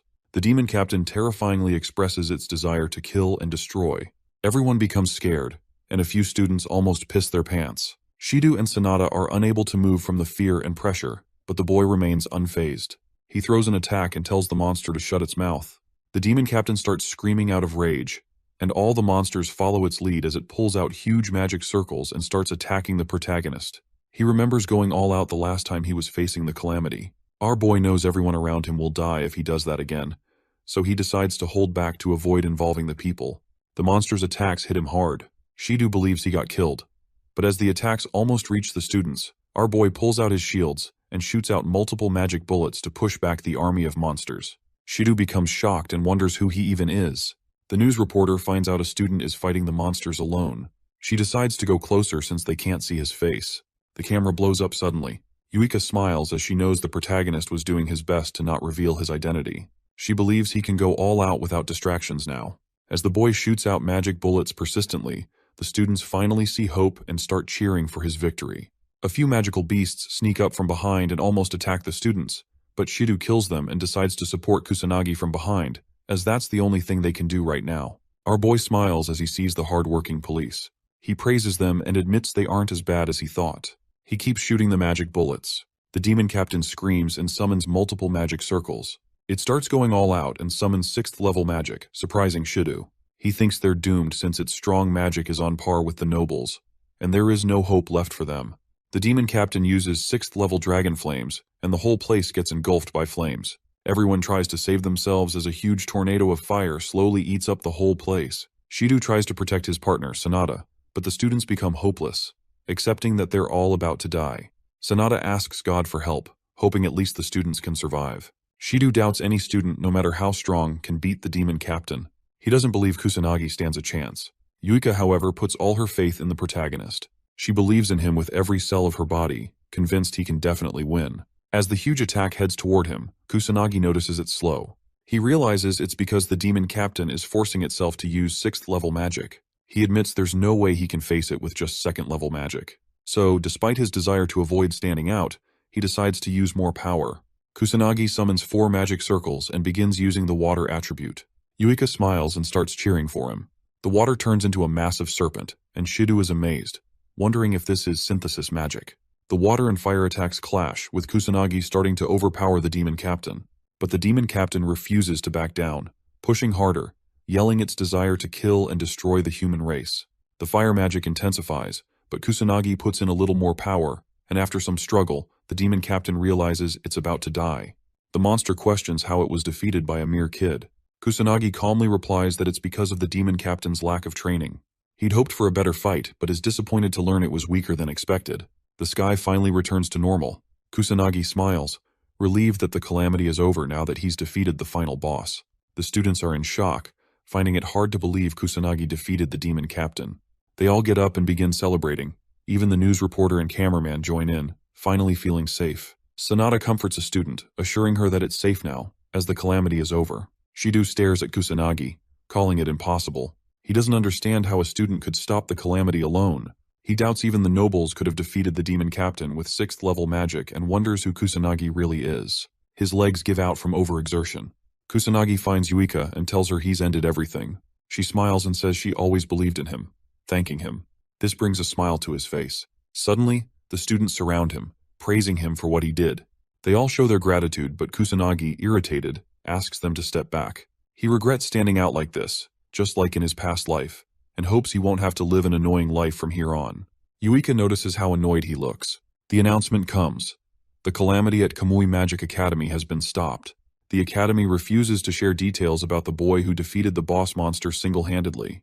No casualties were reported, though several people were injured. Kusanagi's classmates show him the news. He becomes annoyed, but they think it's only natural for him to appear as the mighty savior. Kusanagi gets promoted to S class as well, and his old classmates feel bad, realizing they can't talk to him the same way anymore. A few female students ask about the secret behind his strength, assuming he might have inherited the blood of a great noble mage. An S-class student observes how annoyed Kusanagi looks due to all the attention. He doubts such a strong student really exists. Kusanagi's classmates defend him, confirming that he did defeat the demon captain all by himself. The S-class student remains unconvinced, thinking it sounds wrong no matter how you look at it. Kusanagi uses this chance to leave the class, feeling relieved as he steps out. Yuika finds him and asks if he's having a hard time, grinning mischievously. He doesn't want to be teased, but she keeps talking. She thinks this is natural since he's the mighty savior who protected the whole school. Kusanagi remembers that Yuika was also promoted to S-class, a result of her efforts during the calamity, but she doesn't seem too happy about it. When he asks, she assures him she's happy, but it's because there's someone else in the S-class. Suddenly, Kusanagi remembers Ruka and asks if she's doing any better. Yuika answers positively and points out that they've been talking more than before. Kusanagi thinks it's a good thing, and Yuika feels happy about it too. She thanks him for everything, expressing her gratitude. Out of nowhere, Kusanagi lightly taps her head, causing her to get embarrassed and ask what's wrong. He clarifies that he doesn't want her thanking him over and over. Once is enough. Yuika starts smiling. At a conference, a man finishes his teleconference with other countries. They're aware that getting support for the next calamity will be hard since they're already overwhelmed with measures and plans. One of them mentions the news about the student defeating the boss monster. The others explain that it was a strange situation, and even the police department was completely defeated. They assume it might be a misunderstanding and expect other nations to be skeptical as well. The man orders his men to bring back the noble mages to prepare for the next calamity. On the school roof, Ruka and Katsuragi meet Kusanagi and Yuika. They all stare at each other for a moment. Ruka then shares her desire to ask Kusanagi something. She wants him to make her his disciple. A few days later, Ruka sits down with her sister and starts a chat. She remembers the calamity was stopped by the protagonist. Her sister confirms this and reminds her that Kusanagi is the one who defeated the demon captain, using 4-level synthesis magic to do so. Ruka is astonished to hear this. She remembers that even high-level mages are not capable of using such power. Yuika assures her she's telling the truth, and Ruka trusts her little sister's words, deciding to believe it as she starts smiling. Yuika wonders why her older sister thinks she doesn't tell lies. Ruka recalls that Yuika has always been a straightforward kid, still obedient, never lying, gentle, but also hardworking. She finally accepts that her little sister isn't talentless and admits that she was the one being stubborn. Yuika realizes her sister is just worried about her, stands up with determination, and assures her big sis that she is going to become really strong and put her at ease so that she doesn't have to worry about it for now. Ruka listens to her sister carefully and realizes how much she has grown. Yuika hears her praise and starts smiling uncontrollably. Ruka is aware that no student comes near Kusanagi, and she guesses even her father might be weaker than him. She requests Yuika's help, knowing that if she just goes with the flow, she will only become a high-class mage at best. So she definitely needs Kusanagi's help to properly get stronger. Meanwhile, in the present, Ruka apologizes for all the rudeness. She's really sorry for looking down on them. She's already aware of how absurd and selfish her request is, but she wants to swallow her pride and be straightforward. Ruka hopes he can make her his disciple. Our boy agrees, which surprises her. He confirms that he is willing to make her a disciple, but she doesn't understand why he's being so nice. He calls her a weirdo for making a request and then acting this way. She knows he's right but doesn't understand why he's still being so kind, especially after she did such horrible things to him. He makes it clear that he has already accepted her apology and forgiven her, so that's all there is to it. She is left speechless. Katsuragi uses this opportunity to make the same request. The protagonist agrees, since it isn't really that hard to teach two people, and the guy is happy to hear this. Yuika tells her older sister that her friend is just really kind. Katsuragi calls him mysterious as well. Later that day, the protagonist gets called to the conference room. Shido introduces himself as a member of the Metropolitan Police Department from the Beast Countermeasures Division. Sanada introduces herself as well. They both bow their heads and show gratitude, admitting that without his assistance, both the civilians and their teammates would have been killed instantly. Kusanagi wonders if they need anything else and assures them to stop thanking him, as they've been constantly showing their gratitude for a while now. He believes it is enough. Shido informs him that the investigation is already over, but there is something that grabbed his attention. Kusanagi wonders what it is. Shido shares that he learned our boy got his mage powers after getting involved in some kind of traffic accident. His classmates and the people around him are saying the same thing. But one student even said the protagonist turned into a whole new person after the car accident. Kusanagi remains silent and listens to the investigation. Shido learned that his personality changed completely, and out of nowhere, his magic power became extremely strong as well. So strong that he was effortlessly able to defeat a demon captain. Yuika requests him to stop and questions what he's trying to say. Shido decides to change the question and asks if he knows anything about someone called the Black Magician. Our boy doesn't recognize the name, but the guy shows him a video and elaborates that the Black Magician is someone who defeated magical beasts and cleaned the area while protecting people. He keeps his face hidden and only comes out at night. Shido is surprised he didn't watch such a famous video. The protagonist understands what they are trying to say. Yuika intervenes and questions why he's telling all of this to Kusanagi. Shido answers with a smile, saying they are both similar, not just in age, but in size and height as well. Shido learned that the Black Magician is a strong and capable individual. He doubts any students around his age are capable of such feats. The other weird thing is that the Black Magician started his activities at the same time our boy got discharged from the hospital. Since it is completely illegal to use magic in the city without a real permit or qualification, if a student gets caught using it, then the academy will have to handle most of it. But since it has gotten so much public attention recently, there's no choice left for the police, so they had to get involved and take action.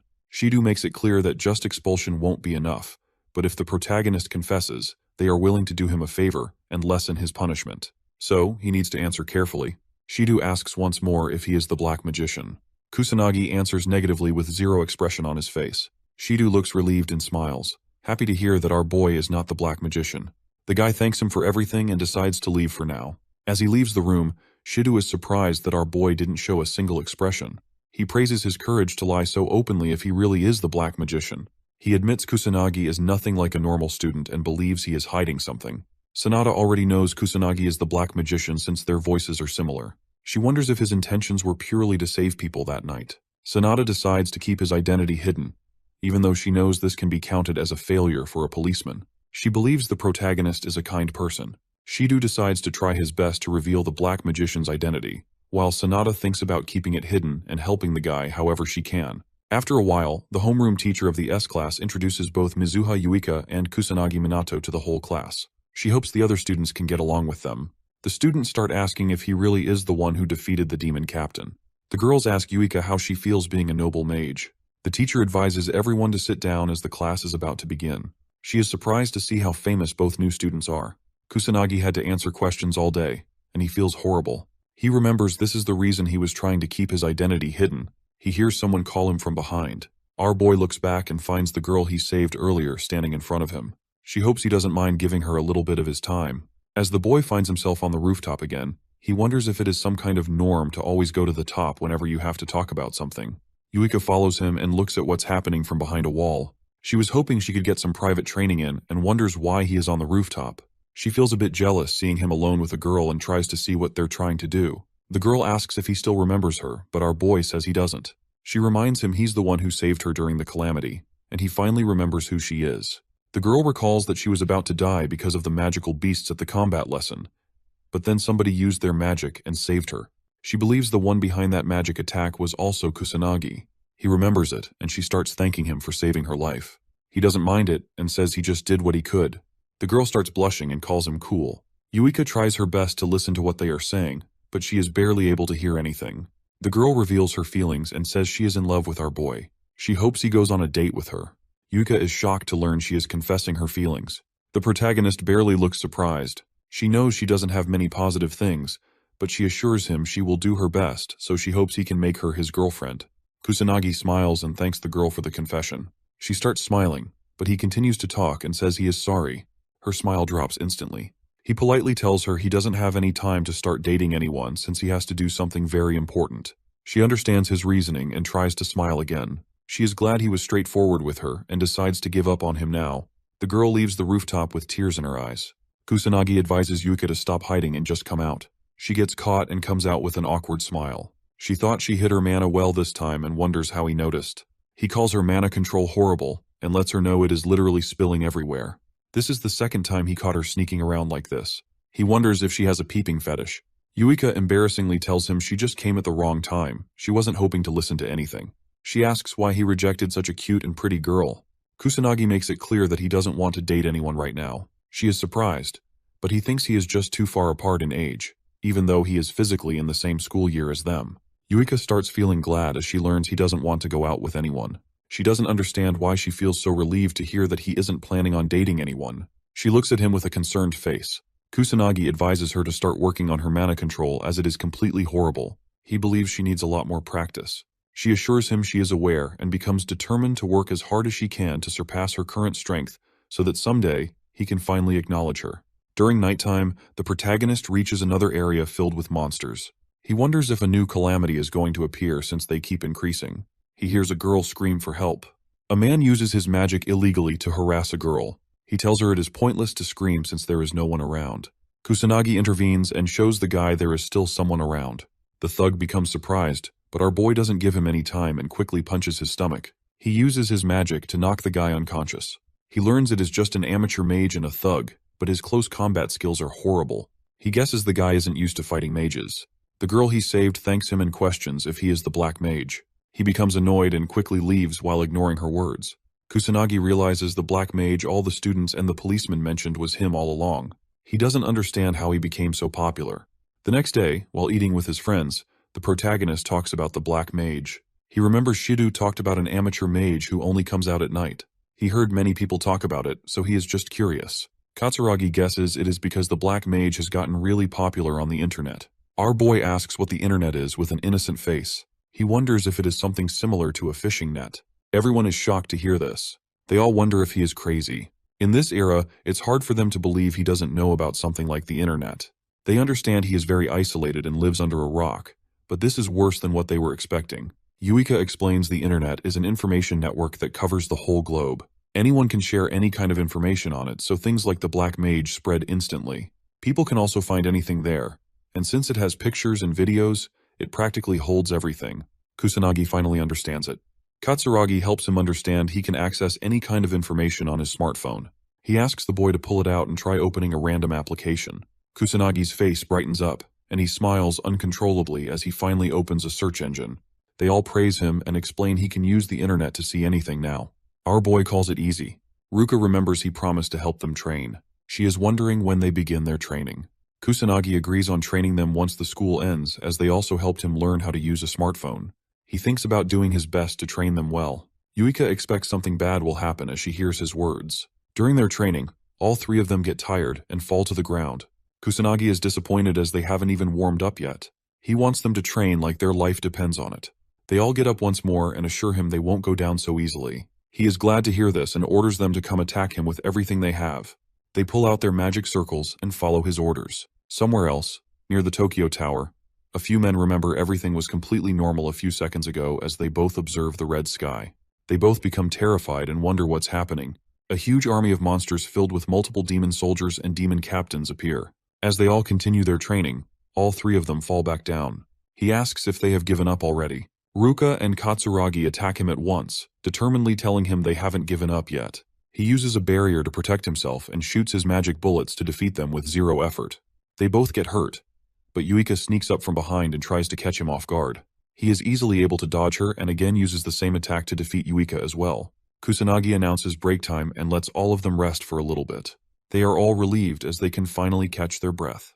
Yuika drinks some water while Katsuragi points out that the protagonist is just too overpowered. Ruka agrees with him and is surprised that even a top student can't come close to his strength. Yuika confirms it as well and believes he is different from all the students. She observes his face and finds his usual annoyed look again. Kusanagi reveals he almost lost his life in a car accident, and when he finally opened his eyes, he had obtained these mysterious powers. He doesn't know the reason either, so he orders them to stop bothering him about it. Ruka understands he unlocked his powers on the brink of death and wonders if it triggered something inside him. Yuika is able to see right through the guy. She knows why he's making those expressions and is disappointed to see how gullible the other two are. She believes there is a good reason behind why he doesn't want to tell anyone the truth since he is trying so hard to hide it. She decides to forget about it for now. Kusanagi is able to fool them easily and feels glad they're gullible. They finally end the training session as the sun starts setting. Katsuragi calls it a great training session. Our boy calls him tough as he observes his attitude. Katsuragi guesses it is because he used to train alone before this. He feels really hungry and shares that he has to go back home and cook food. The protagonist is surprised to hear that he cooks food himself. He didn't expect the guy to be like this, judging by his appearance. Katsuragi gets a bit angry as he hears such harsh words. He asks if the protagonist always goes outside to eat. He answers that he just lives on cup noodles, which surprises the guy. Kusanagi is surprised to learn how convenient the new world is. His friend warns him about such unhealthy habits and points out that his body won't survive like this. The protagonist feels a bit weird seeing how concerned he is. Katsuragi grabs him and decides to take the guy to his place so they can eat together. Our boy tries to resist, but he doesn't leave and drags him away. Kusanagi smiles and feels glad to have such a friend. As they both reach his apartment, our boy ends up getting stuck with the kids while Katsuragi cooks food for all of them. He apologizes after he's done cooking, but notices the protagonist taking care of them using magic. The protagonist assures him not to worry. He uses magic to create bubbles for the kids. Katsuragi calls him an idiot for his behavior and advises him not to use magic in his apartment. The guy is surprised to see magic can be used for such things.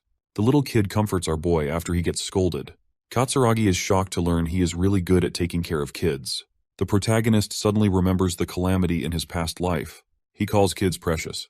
Katsuragi calls him an old man for how he sounds, but our boy orders him to shut his mouth. He starts enjoying as he helps the kids read a book. They all start eating together and thank God for the food. The kids happily eat the delicious meals. The protagonist tries it and is surprised to find out how good it is. He gets teary as he tries to remember the last time he had a good meal. He regrets not taking care of himself because he was focusing on fighting for a very long time. Kusanagi asks his friend about his parents. The guy shares he doesn't have a father. Since his mother has to work till late at night, he is the one who does the household work and takes care of the kids. He even has to do a part-time job when he is free.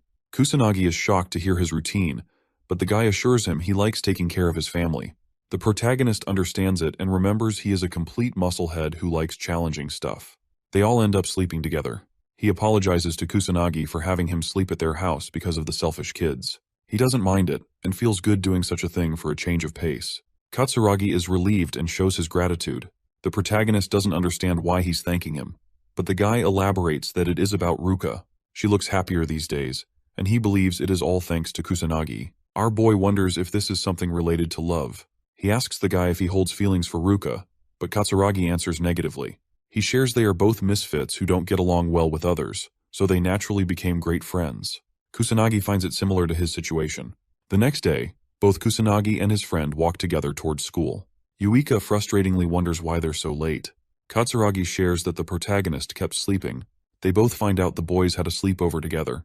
Yuika gets jealous and asks if they did training together. Kusanagi wonders why they're meeting like it is natural. He admits he is enjoying it. Shido appears with Sanada and requests our boy to give him a few minutes. The protagonist is annoyed to see them again. Shido apologizes for disturbing the guy again but reveals it is something urgent. Sanada explains beasts are suddenly appearing out of nowhere near the Tokyo Tower. She believes it is something related to the calamity, so they want to request Kusanagi's cooperation in the matter. He tries to avoid it as he is just a student, but Shido doesn't think it is right to call someone like him a student, since he is capable of stopping calamities all by himself. He tries to be straightforward and shares it's too much for the police to handle, which is why they need his assistance. Kusanagi asks if it is okay for them to reveal such stuff, but Shido tells him they have no choice since they've been completely cornered. He formally requests the protagonist to help them face the monsters. Kusanagi agrees with them. He was hoping to avoid standing out, but the situation keeps getting worse. Shido promises he will get proper compensation and that he doesn't have to contact the academy. Yuika and her friends decide to help as well.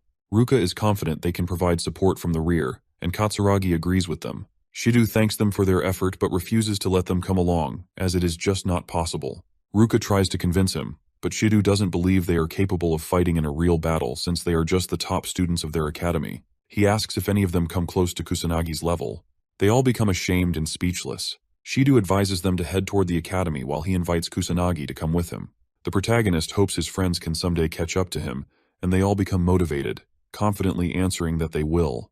At the police headquarters, our boy ends up being involved in a conference. A man explains that hundreds of magical beasts are appearing close to the Tokyo Tower, and they need to quickly form a plan and take action before any civilians get hurt. He shares that they even have a student on their side who played a huge role in the previous calamity that happened recently at the Magic Academy. He asks the protagonist to stand up. He follows the guy's instructions, and some men talk about him behind his back. One of them doesn't understand why a literal kid is involved in their business. The other guy explains that Kusanagi is the one who finished off the demon captain all by himself during the last calamity. He calls it bullcrap since it's hard to believe. Sanada feels embarrassed. Shido speaks up and tells everyone that Kusanagi really is the student who stopped the calamity and even defeated the demon captain all by himself. Shido gives his word, as he saw everything happening from up close.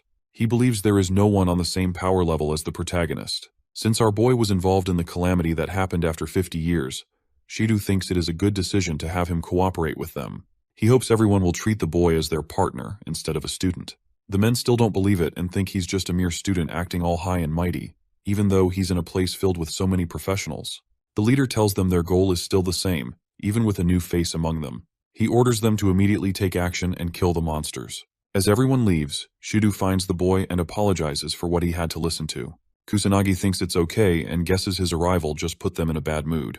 Shido is surprised by his maturity and realizes he should focus on Sanada instead. She starts sobbing and tells him she was just too terrified to stop the men. Kusanagi assures her not to worry, as he doesn't give a shit about what a few men have to say about him. She starts smiling and calls him a wonderful person.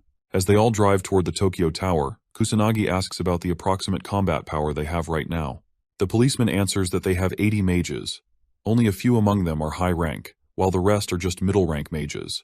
Our boy knows middle rank mages are capable of using level 2 magic, while the high rank ones can use up to level 3. Shido admits it sounds very pitiful, but the protagonist is the strongest mage among everyone since he is capable of using level 4 synthesis magic. Kusanagi asks if they will follow some kind of plan, but Shido disappointingly tells him it is going to be a magic battle, purely so they can't follow any kind of plans. He believes they can win easily if they only face demon soldiers and magical beasts, but anyone higher than the demon captain will require proper planning and countermeasures because they have high intelligence and immense power. Shido doubts such a straightforward battle plan is worthy of being called a combat strategy. Kusanagi points out that he hasn't noticed any special equipment anywhere so far that could defeat monsters. The policeman shares that they don't have anything that stands a chance against magic and beasts, which is why they just wear clothes that are easy to move in, or suits whenever they enter any sort of battle. The protagonist remembers they used to have anti-beast equipment, but Shido answers there is barely any left right now, and it has become very rare. Only the mage nobles have such equipment. Kusanagi is shocked to learn this, as he remembers such magic equipment used to be common around his time. He understands the usage of magic and mages declined because of peaceful times, but this much change is just absurd. He becomes curious about what happened during the past 50 years. Shido observes his expressions carefully, wondering what he's thinking about. They all finally reach the Tokyo Tower. Kusanagi finds out there is no calamity going on, but the number of monsters appearing is abnormal. He wonders what is going on. The trash-talking policemen from earlier are shocked by the numbers as well. They didn't get informed about this in the report, and as they both spot a demon captain among the monsters, they become completely hopeless and decide to seek support from special organizations or noble mages since it's out of their hands. Shido assures them he has already called for backup, but it's not going to arrive so quickly. Since the number of beasts keeps increasing and illegal mage activities are happening more than before, the organizations already have too much on their plates. The policemen ask if they don't have any other choice but to face such strong monsters themselves. They believe it's a suicide mission and become hesitant. Shido has no choice left, so he swallows his pride and requests the protagonist for help. He asks if they can be defeated. Our boy answers positively. The trash talkers start doubting him, and it's hard for them to believe a random brat can win against so many monsters. Kusanagi notices something weird, and they wonder what he's on about. As the monsters become more active, suddenly the sky changes its color and turns red. Sanada and the other policemen realize a calamity is about to happen. Shido gives a message to every single post from the police headquarters that a calamity has appeared across Japan. As the civilians start getting attacked by magical beasts, Shido repeats his words that a calamity has occurred. He orders everyone to make people their priority and save civilians from any harm. Since they're stuck dealing with it in an urban area, they need to take countermeasures quickly. Shido and his men are worried to see what's happening, but our boy remains unfazed. The policemen see the calamity appearing again and become terrified. They question why it's happening. The protagonist knows a calamity is a natural phenomenon, but he notices this one is happening because of the magical beasts from earlier. He doesn't know how they caused it, but wonders if they learned a new way to create one in the last 50 years. Shidu's men tell him they can't fight a losing battle with no backup. They need to reorganize first. The calamity starts moving, and the beasts begin heading toward the city area filled with civilians. The policemen start arguing with each other. Some believe it is going to harm the civilians, so they don't have a choice but to go and defeat the monsters. The other policemen call it a suicide mission and believe they can't win. Someone comments that the police have become pitiful, which angers the guy who doesn't want to go. He makes it clear that they just can't win against so many magical beasts. Kusanagi jumps off the building while telling everyone they can definitely win. He smiles and starts using his magic circles to head toward the monsters. He lands between them, and as the monsters notice him, they all begin rushing toward him to attack. The policemen warn him to quickly run, or else he's going to lose his life. Kusanagi pulls out third-level magic called Wind Cutter, leaving everyone speechless. The monsters die instantly, but a few demon soldiers become active. They throw multiple attacks toward our boy, but he remains unscathed because of his shields. Since the barrier ends up being very useful, he decides to put one up for the bystanders, so no one gets hurt during the calamity. As he cuts through more monsters, Shidu is astonished by his strength. He doesn't believe someone is capable of using several magic attributes at once. He guesses only Kusanagi can do such things. The guy orders everyone to move forward and follow our boy. Sanada starts running to provide proper backup. The other policemen tremble in fear, but since they can't just run away, they all get fired up and run toward the battlefield. The policemen begin fighting against the monsters. The protagonist is surprised by their capabilities. The demon captain appears from the crowd of monsters.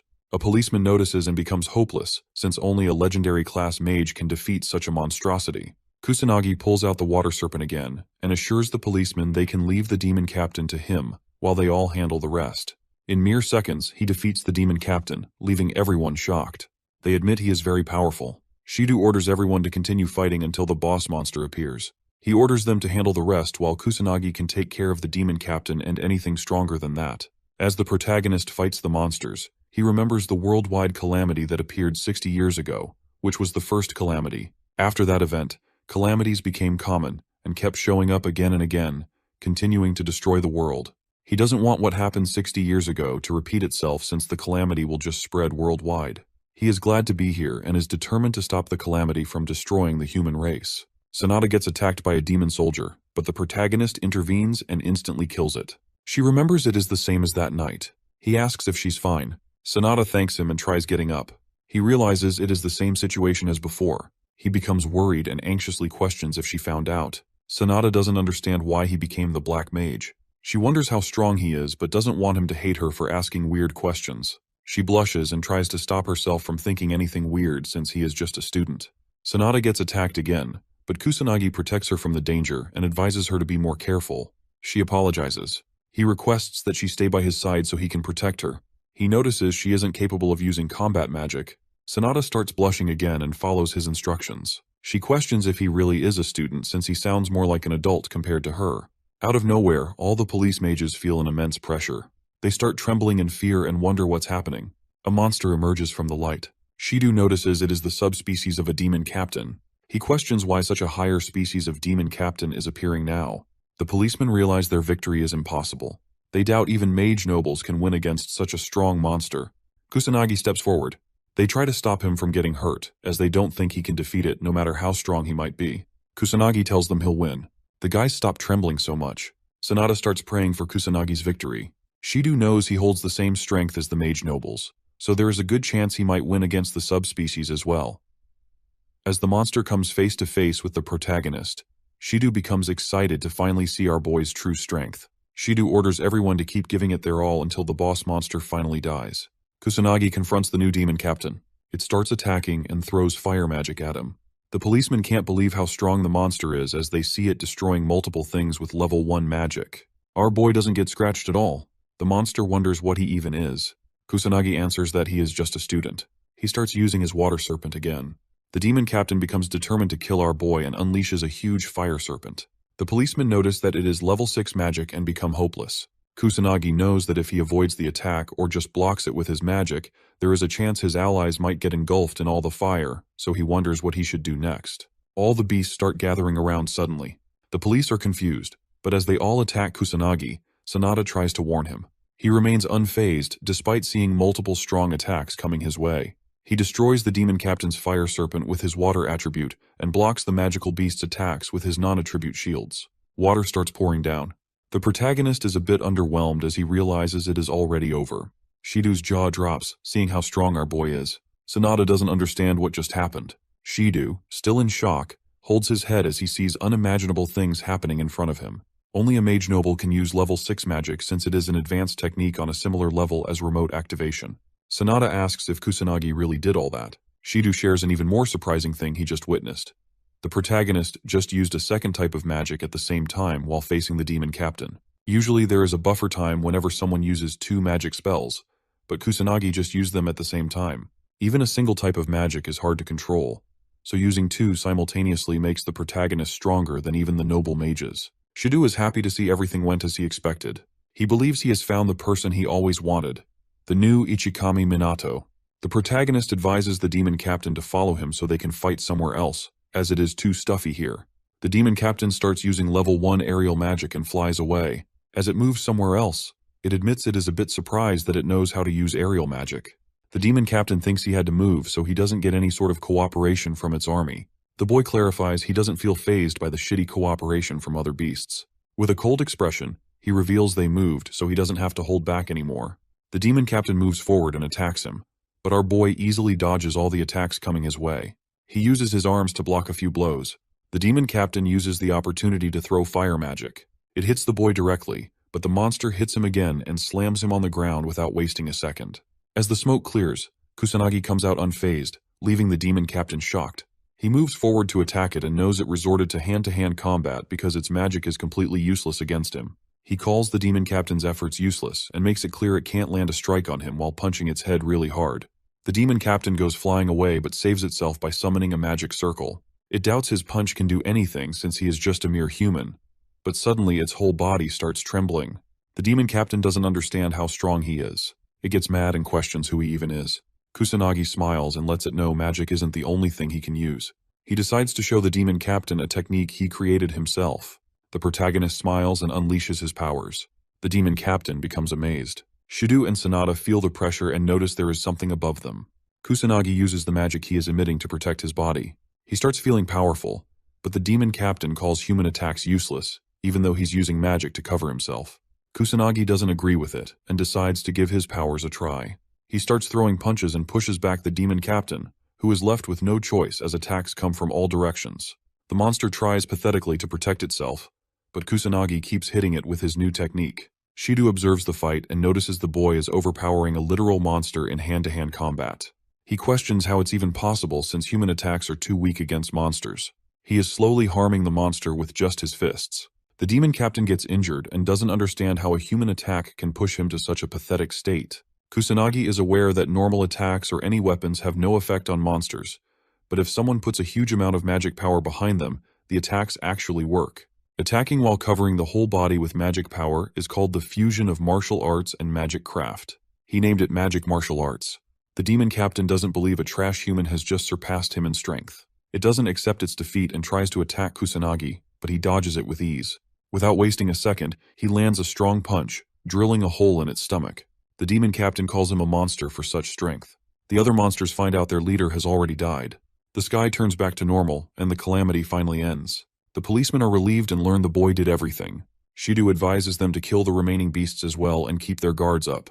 Kusanagi slowly comes down and smiles as he decides to leave the rest to the police. He suddenly remembers it has been ages since he used magic martial arts, so he couldn't use it properly. He lands back down and notices the crowd of policemen waiting for him. Shido thanks our boy for all the hard work and for single-handedly defeating the demon captain to stop the calamity. They are grateful for his cooperation.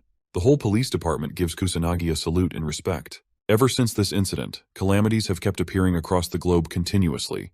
But thanks to the police and the noble mage's cooperation, slowly all of the new calamities were stopped as well.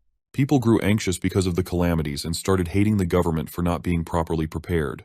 They showed disappointment towards the mages, who were expected to protect people. As the anxiety among people grew with time, someone said they still have the black mage on their side. Everyone started believing in the black mage, and the whole world wondered who he even was. At the academy, Kusanagi starts feeling irritated as the whole class finds out he is the one who stopped the second calamity as well. They call him amazing and start showering him with praise. They ask if it's really true that he had to face the subspecies of a demon captain during the calamity. He starts feeling bothered and hopes it ends. Yuika notices his tired expression. The teacher begins talking about the calamity that occurred recently. She advises everyone to stay prepared at all times since they're not just students but mages too, so there's no telling when they might get summoned. She points toward Kusanagi and calls him experienced. All of a sudden, Sanada appears with a few policemen. She excuses everyone and the teacher anxiously asks if there is an issue. Sanada shows her badge and assures her she came here with the headmaster's permission. She calls Kusanagi and requests him to help them once again. Our boy is surprised by how far the police have fallen. He wonders why they never care about their image. He notices the students gawking at him, which annoys him, so he decides to just leave. He asks Sanada to inform him about the situation. She assures him not to overthink it, as he will receive rewards and credit for his work. She explains the beasts keep appearing all across the globe because of the calamities, and illegal mages involved in weird organizations have also become way more active all of a sudden.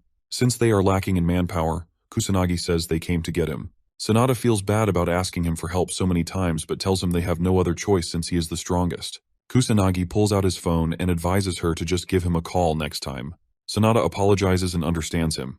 She is able to get his contact information and feels glad. The protagonist questions what he needs to do now. She instructs him to take care of all the beasts in Harajuku. He understands her. Sanada decides to take him with her in a car, but he believes they will become too late. So the protagonist pulls out his magic circles and starts leaving the school alone. The police are amazed to see his fast speed. At Harajuku, the sky turns red and two kids become terrified. The big brother tries to protect his sibling from harm as a magical beast appears. The kids try to run away, but the little one falls. As they're about to be eaten by the magical beast, the protagonist appears and instantly kills it. The kids calm down, and he praises them for hanging in there, telling them they did a great job. He hands back their toy Ichikami figurine and smiles to help them feel better. He hands the kids to the police and runs to clean the area. The kids bow to show their gratitude as he flies away, and the little brother smiles in appreciation. Kusanagi finds it harder to battle in Harajuku than at his academy or in the destroyed Shibuya, as the place is filled with obstacles and people.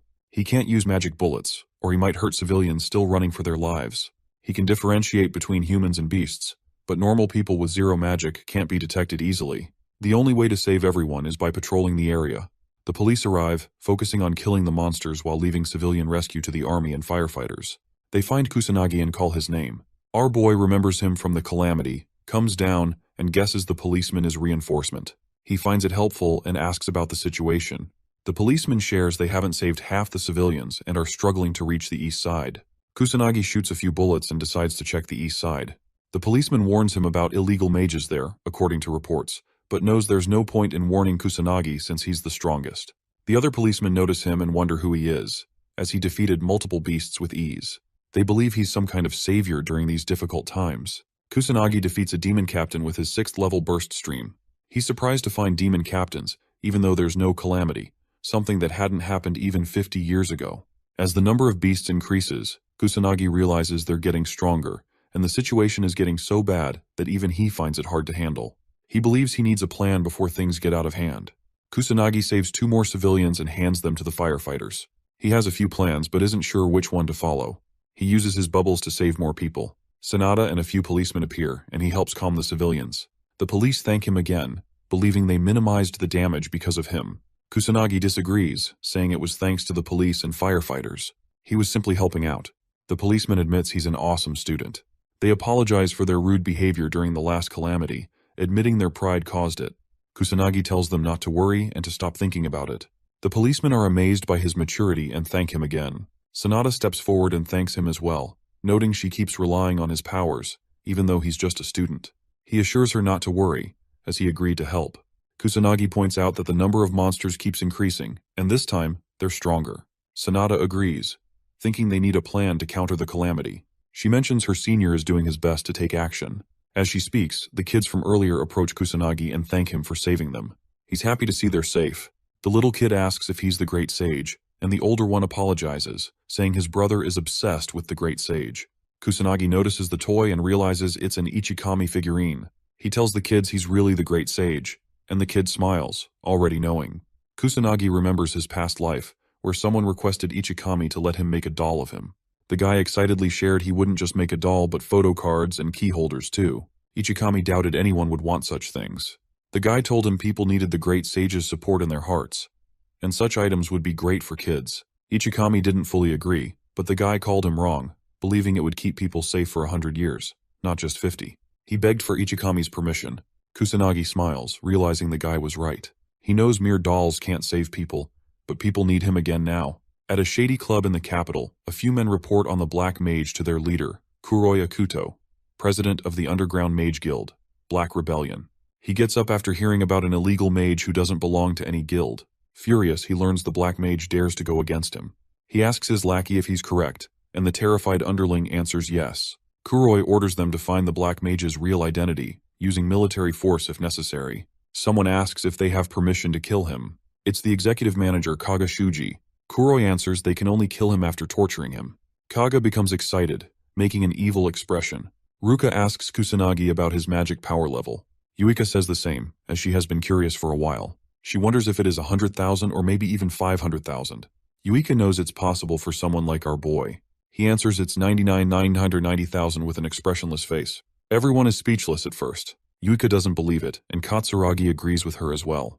Ruka remembers that even Ichikami's magic power is about 1,000,000, so she doesn't believe him. Kusanagi is surprised to learn this. They all explain that people call 1,000,000 the highest limit for this reason. They wonder why he doesn't know such a common thing. The protagonist questions if his power is just 1,000,000. He tries looking it up on the internet but becomes confused.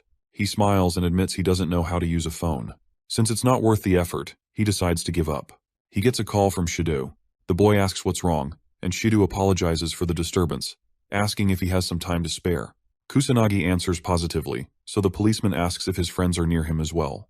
Kusanagi tells him they are here. Shido requests him to put the phone on speaker. Kusanagi is completely clueless about it, so Yuika helps him turn it on. The policeman explains that since the number of monsters and calamities keeps increasing, he decided to create a specialized anti-monster squad, known as the Special Magic Team. He wants our boy to be the leader of the squad. Yuika is astonished to see her friend getting such an opportunity. She believes it's such a special title that mages would die to reach. She guesses her friend isn't going to refuse such a thing, but to her surprise, Kusanagi ends up refusing the offer. Yuika questions why, growing angry. The policeman requests them to listen to his explanation first. The protagonist wonders why Yuika is angry on his behalf, but decides to hear the explanation. Shido shares that there are too many issues going on, and the police can't handle everything alone. Also, since the monsters are growing in strength, it's hard for them to keep up anymore. He knows the boy understands his words. Kusanagi knows it's because the mages of this time period have really low magic levels. He wonders what happened to the nobles. Shido shares that the heads of Mizuha, Homurai, and Kaichi are still stuck in an overseas meeting, so the only one left is Fuka, but he's not available either for many weird reasons. Kusanagi suddenly remembers he never met Yuika's parents before. She tells him they still haven't returned from the meetings. Shido explains the special squad will have many police officers and a few students from the academy. He chooses Yuika, Ruka, and Katsuragi as members of the new special squad. He assures them he's willing to handle all the troublesome stuff, like clerical work and negotiations. So all of them just need to focus on getting stronger and leading the police mages. They'll get proper rewards, and their school credits will increase too, making it easier to find employment in the future. Shido starts begging, trying to convince the boy to become the captain. He hopes the protagonist agrees. Kusanagi becomes a bit annoyed but decides to do it. Shido finds it hard to believe but looks glad. The others agree with it as well. Ruka doesn't want Kusanagi to handle everything alone, while Katsuragi is just into hard challenges. Even though the protagonist is still unsure, he ends up going with it since he wants to train more mages as well. The news channels start criticizing the noble mage family, the Fukas. They didn't only leave behind their real duty because of some school disaster, but the noble family was also very slow with the subjugation of monsters.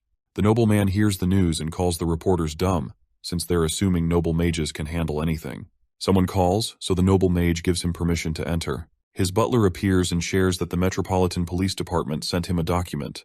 The noble mage reads the information about the special magic team being established. He calls it stupid and thinks useless people are into doing unnecessary things. He feels a bit disappointed but guesses this might help shut up the public. He orders the butler to call his dumb kid here. The butler understands him and leaves. At the police department, the protagonist and his friends join the special squad. They all hold a meeting, and Shido starts explaining something to everyone. The protagonist is surprised to hear the word dozens, but Shidu apologizes and explains that they did have candidates, but they didn't receive any applications for some reason. Shidu believes they'll get more applications once our boy starts producing real results. Kusanagi was expecting things to turn out this way, since it's weird for a literal student to be the team's captain. Some friction was bound to happen. Shidu hands over something and shares that it's a temporary mage badge. He admits it's an external cooperation but explains they're all public servants now. So, if anyone doubts it, he can just show this badge to them when needed. He adds another thing. The badges are only given when someone is from a unit, and since all of them are still not qualified as mages, the badge is just temporary. Shidu officially ends the student treatment with Kusanagi and addresses him as Captain Kusanagi. He leaves everything to the boy. The protagonist smiles, as it's been ages since he stood before people his own age. He goes to the front and introduces himself once more. He announces that he is the captain of the special mage team and promises everyone that he is willing to make everyone in his team stronger than even the heads of noble families. His friends and the police members are surprised, as it's something hard to believe. Kusanagi understands why they're doubting him, but decides to give solid proof to help clear the doubts. He asks Shidu if there are any magic power measuring devices available in the police station. The guy answers positively but becomes confused. As he brings a few measuring devices, Kusanagi orders Ruka and Katsuragi to step forward and measure their power levels. They decide to follow his orders. As they both pour out their magic into the machine, the protagonist tells everyone that Ruka's magic power level was only 10,000 last time, while Katsuragi had 8,000 magic power. Ruka becomes speechless as she gets a result of 30,000 magic power. Katsuragi is amazed to see 28,000 on the measuring screen as well. The policemen are astonished, as it is the magic power of the highest grade mage class. Kusanagi asks them to be patient and orders Yuika to measure her powers. She listens to him but feels a bit anxious. Yuika wonders what she should do now, as she believes the gap between her and her older sister might be too big. She knows she worked really hard, but at the end of the day, she thinks she is just an ordinary person with no talent. She becomes more anxious and doesn't want to see the results. Yuika calms herself down as she doesn't want to run away from such challenges anymore. She stops caring about the results and pours the magic into the machine, determined to always be true to herself. Shidu and Sanada's jaws drop as they see the results. Yuika feels a bit anxious but opens her eyes to find out it is 26,000. Shidu remembers her magic power was just 2,000 according to the records, and it's hard for him to believe there is a way to increase magic power to such an extent. Kusanagi makes it clear to everyone in the room that increasing magic power is possible. It just requires talent and the absolute determination to never give up and keep working hard till the end. He looks at Yuika with a smile and pats her head, letting her know how proud he is feeling and telling her she did an amazing job. Ruka feels happy as she watches their interaction. Kusanagi praises the other two as well, but they think this much was expected. Especially for Ruka, she believes this kind of improvement is normal for someone like her since she belongs to the Mizuha family, so there's no need for praises. He ignores her words and pats her head as well, praising her for all the hard work. Katsuragi knows his friend looks out of this world but is surprised to see him act this way without any fear. Yuika becomes anxious since she knows how terrifying her sister looks when she's angry. Ruka tells the protagonist she's not a baby, and he understands her and pulls away his hand. Katsuragi was a bit scared just now, and Yuika also thanks God her sister remained calm. Our boy tries to pat Katsuragi next, but he becomes embarrassed. Ruka remembers she was never treated like this all her life before today. Even her father never patted her head or did such a thing for her. A fat, ugly guy enters the room as he finds out everyone was here. He shares that he has been searching for Shidu everywhere and wonders why he hasn't received any proper greetings. Shidu tries to explain himself and tells the fatso he thought the guy wasn't coming today. The fat dude tells him his mind changed, so he decided to come. Shidu thinks about introducing him to everyone and announces he is Shu, a mage noble from the family of Fuka. Shidu secretly informs our boy that he didn't have a choice, as they needed the approval of the mage noble for the special team's establishment, so he was forced to enlist their names. He feels sorry about it. Kusanagi remembers the Fuka family ignored the request for reinforcements during the disaster that happened at his academy. Shidu tries to explain that happened because the nobles have a weird habit of maintaining authority, so they feel ashamed answering such requests since it's not something a mage noble would usually do. Shu speaks up and tells them he learned he was going to see Japan's leading magic unit. He wonders why there is a bunch of students in the room instead. Shidu introduces Kusanagi and reveals he is the one who defeated the boss monster and took care of the calamity that happened at the school.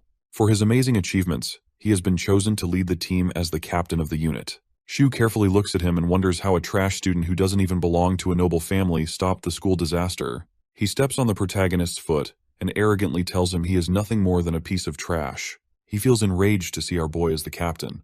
The guy makes it clear not to act cocky, even if he's just a student. Yuika and Ruka question why he's acting this way, and they order him to step back, while Katsuragi threatens to blow him away. Shu wonders why ordinary people are trying to order him around. He recognizes the two sisters and remembers they belong to the Mizuha family. He's surprised to find out not everyone here is a piece of trash. Shu starts smirking and announces that he will be the one to lead the unit, but Shido tries to make him understand Kusanagi has already been chosen to lead the unit, so it can't be changed. Shu decides to challenge the protagonist and announces that the one who defeats the boss of the next calamity will earn the right to lead the unit. Shido tries to stop him, but the fatty decides to make his own rules and thinks it's settled. Shido apologizes for his behavior, but Kusanagi assures him it's fine, since anything he says would have been completely useless on such an idiot. He thinks it's fine, as he just needs to win. Yuika and the others get fired up. She's not going to let the guy become their captain. The other two become determined and decide to go all out as well. He wonders why they sound so fired up over such an idiot. At the police department grounds, Kusanagi thinks about his next step. He remembers the police officers mostly had about 10,000 magic power. He expected this, and decides to talk about magic power first. He starts explaining and talks about the importance of magic power. He tells everyone he knows they only use it to produce magic attacks, but it has other purposes as well. He calls Katsuragi and orders him to attack with everything he has. He becomes a bit confused, but the boy asks him to hurry up. Katsuragi tries throwing a punch with everything he has, hoping the protagonist doesn't complain about it later. The punch gets stopped by a weird barrier. He explains he is using the power of a magic barrier. If anyone has a lot of magic power, they can naturally use a magic barrier. Katsuragi keeps throwing punches, but nothing lands. He continues to explain they can use magic without even thinking about it if their magic power is huge enough. He calls it automatic power. Katsuragi finally gets tired and finds out his punches are completely useless. The protagonist orders everyone to keep one thing in mind. Increasing the magic power capacity is the most important goal for any mage. He starts pouring his magic into the policemen one by one to help them understand how to sense magic power. Everyone begins their training, and they all work hard to get stronger. Kusanagi realizes they really need some equipment besides the training. He wonders if it's possible to get some anti-monster equipment. Judging by Shido's reaction, our boy finds out it might be nearly impossible to get his hands on one for now. Shido assures him he will manage something if he waits a little longer. Kusanagi is aware he won't find any good craftsmen in this time period, so he decides to make one himself, even though he has never done that before. He is positive he can make one himself. He opens his drawer as he tries to find something useful. He finds a cheap ring, but notices it is still in good condition, which means it might be something important. He believes it might work, but it's still not enough. The protagonist starts thinking about a store he could shop at. His phone starts ringing suddenly. He notices it is a call from Ruka. He wonders what she wants since she rarely calls him. Kusanagi picks it up but questions why she's so silent. She shares her opinion and believes only he is worthy of leading the unit. He becomes confused and asks if she's trying to encourage him. She says he's correct. Kusanagi smiles as he finds out she is an awkward person. He decides to ask her something. Kusanagi invites her to go shop with him tomorrow if she doesn't have anything else to do. He doesn't know much about buying accessories, so he needs help. Ruka questions if he's inviting the others as well. He answers negatively and believes going in large groups is unnecessary. She is a bit hesitant, so Kusanagi asks if she wants to go. She agrees to go with him. He calls her a lifesaver and asks where they should go. She suggests Harajuku, so he decides to meet her at the station around noon. She hopes they can see each other tomorrow and cuts the call. Kusanagi feels glad as he can buy rings for everyone in his squad now. He wonders if he should spend his day crafting anti-monster equipment with the ring he just found. He starts pouring in his magic and believes it will somehow work. Yuika calls her sister for dinner but gets no reply and becomes a bit concerned since her sister never behaves like this. Yuika decides to check, so she announces that she is coming in. She finds her sister with a cute dress in her hand and becomes speechless. Ruka asks what's wrong. Yuika apologizes and informs her that dinner is ready. Ruka tells her she will come in a bit. Yuika has never seen her sister so excited before. She wonders if Ruka is planning on going out and assumes it is a date with our boy. The next day, Kusanagi reaches the Harajuku station. Yuika spies on him from behind a wall and tries to keep her distance while concealing her identity so he doesn't find her. She feels weird spying on them in such a way, so she apologizes to them in her heart. Ruka finally appears in a beautiful dress, and everyone starts staring at her. She asks our boy if he had to wait. He shares that he just got here, so it's fine. The dudes staring at them call her beautiful and assume she is talking to her boyfriend. They become a bit jealous while Yuika questions what's going on as she finds out her sister and Kusanagi are on a date. Ruka asks what he's looking for. Kusanagi answers that he wants a ring. She wonders if it's a gift. He calls her correct, but shares he needs several. Ruka is surprised, assuming something else. She questions if he has that many partners. He answers positively, but she reminds him Japan is not a polygamous country.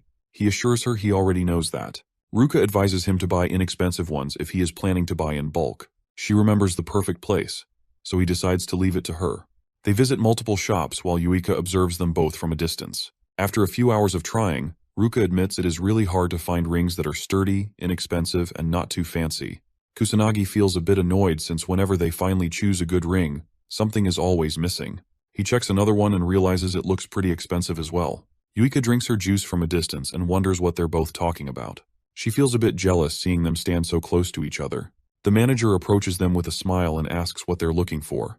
She is willing to give him a suggestion if he is planning to give his girlfriend a gift. Kusanagi tries to clarify she is not his girlfriend, but as soon as he speaks, Ruka cuts him off and tells the manager she is not his girlfriend with a cold expression. The manager anxiously apologizes and lets them look around as she goes away, feeling embarrassed. Ruka tries to stop her while the boy feels a bit annoyed.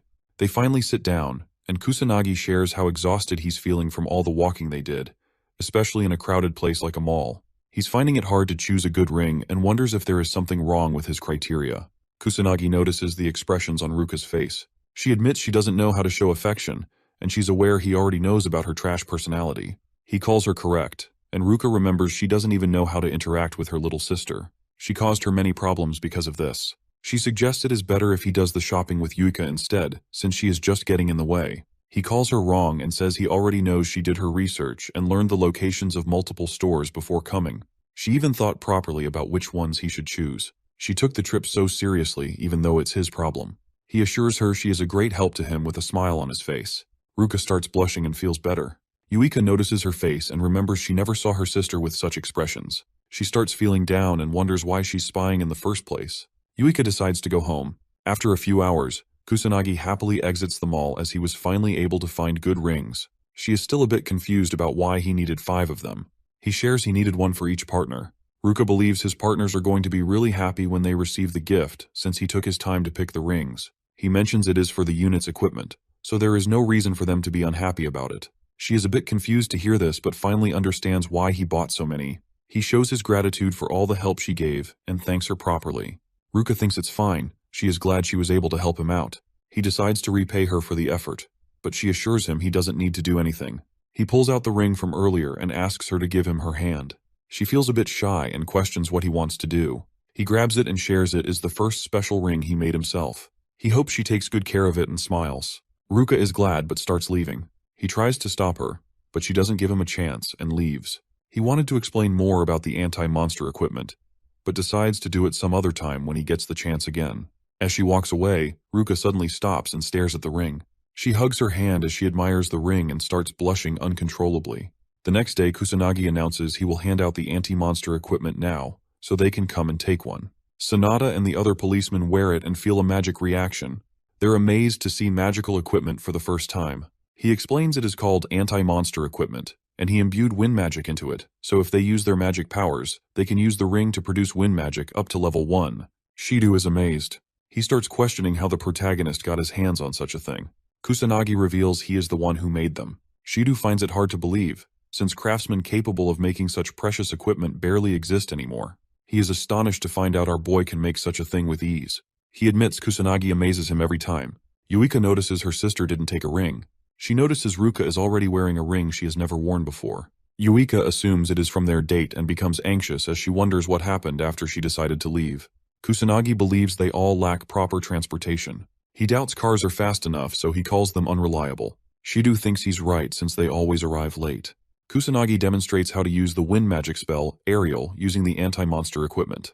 He believes it will help reduce the time they spend traveling significantly. He explains it is not strong enough to be used as attacks against monsters, but they can fly with it, so they should give it a try. He guides them by sharing they need to visualize jumping in the air since Aerial involves flying and acceleration. Sanada and Shido start flying using the special ring. Kusanagi notices Yuika flying as well. He praises her for it, but she believes this much was expected since she has been training to learn magic manipulation for quite a while now. She stares at the protagonist. Yuika starts feeling guilty all of a sudden for spying on her sister earlier. Kusanagi notices her expression and becomes confused. He approaches Yuika and says he wanted to ask something from her. He questions if she is aware of Ichikami Minato. Yuika answers positively, as he is the person she likes the most. He asks her about Ichikami's power level. She answers it was around 1,000,000. He was capable of using many spells but died fighting against the demon god during the Great Calamity. He's curious about what happened after he died. She answers most great mages died as well, and her noble ancestors were among the people who worked hard for the revival of society. The Mizuha family played a huge role in everything. She says all of this with a proud expression, and continues to share that barely any data or documents were left after the last calamity finally ended. That's the reason magic studies were built again from zero. Kusanagi is aware the death rate of mages was quite high around that time, but he remembers leaving a lot of books behind. He stored the information about magic in different places to prepare for the future. He wonders why the knowledge of modern-day magic is so bad and full of errors compared to what he left. The power level of mages these days is extremely low. He wonders if someone is behind all of this. Yuika notices him zoning out and asks if he's fine. He assures her it's nothing. She asks him to keep in mind, if he is worried about something, he shouldn't hesitate to share it with her. She is aware she isn't very useful, but still tells him to ask for her help. Kusanagi thanks her for the consideration and calls her a big help. He knows she's going to keep whatever he shares a secret, but he still needs to be cautious about the black mage issue. There is a possibility she might get in trouble if he involves her, so he decides to never bring it up. He is aware she might just end up losing consciousness if she finds out he is the legendary Ichikami Minato. Yuika assumes he is hiding things because she is not reliable enough. She decides to get stronger so she can be more useful to Kusanagi. She becomes determined to do her best. 1 week later, Kusanagi orders everyone to get ready and fire. Sanada is able to throw level 2 holy magic called Holy Crest. Shidu, now capable of using level 3 magic, while Katsuragi and the Mizuha sisters are able to throw level 4 magic. Kusanagi feels happy as he learns everyone has gotten stronger. Even Sanada, who didn't know how to use offensive magic before, can now attack with offensive magic spells as well. The most surprising thing for him is the compatibility between the Mizuha sisters. He knows people would think it is only natural since they are both sisters. Yuika and Ruka destroy the training ground with their level 4 magic. Yuika suddenly remembers some bad memories but starts smiling as she has finally earned her sister's respect.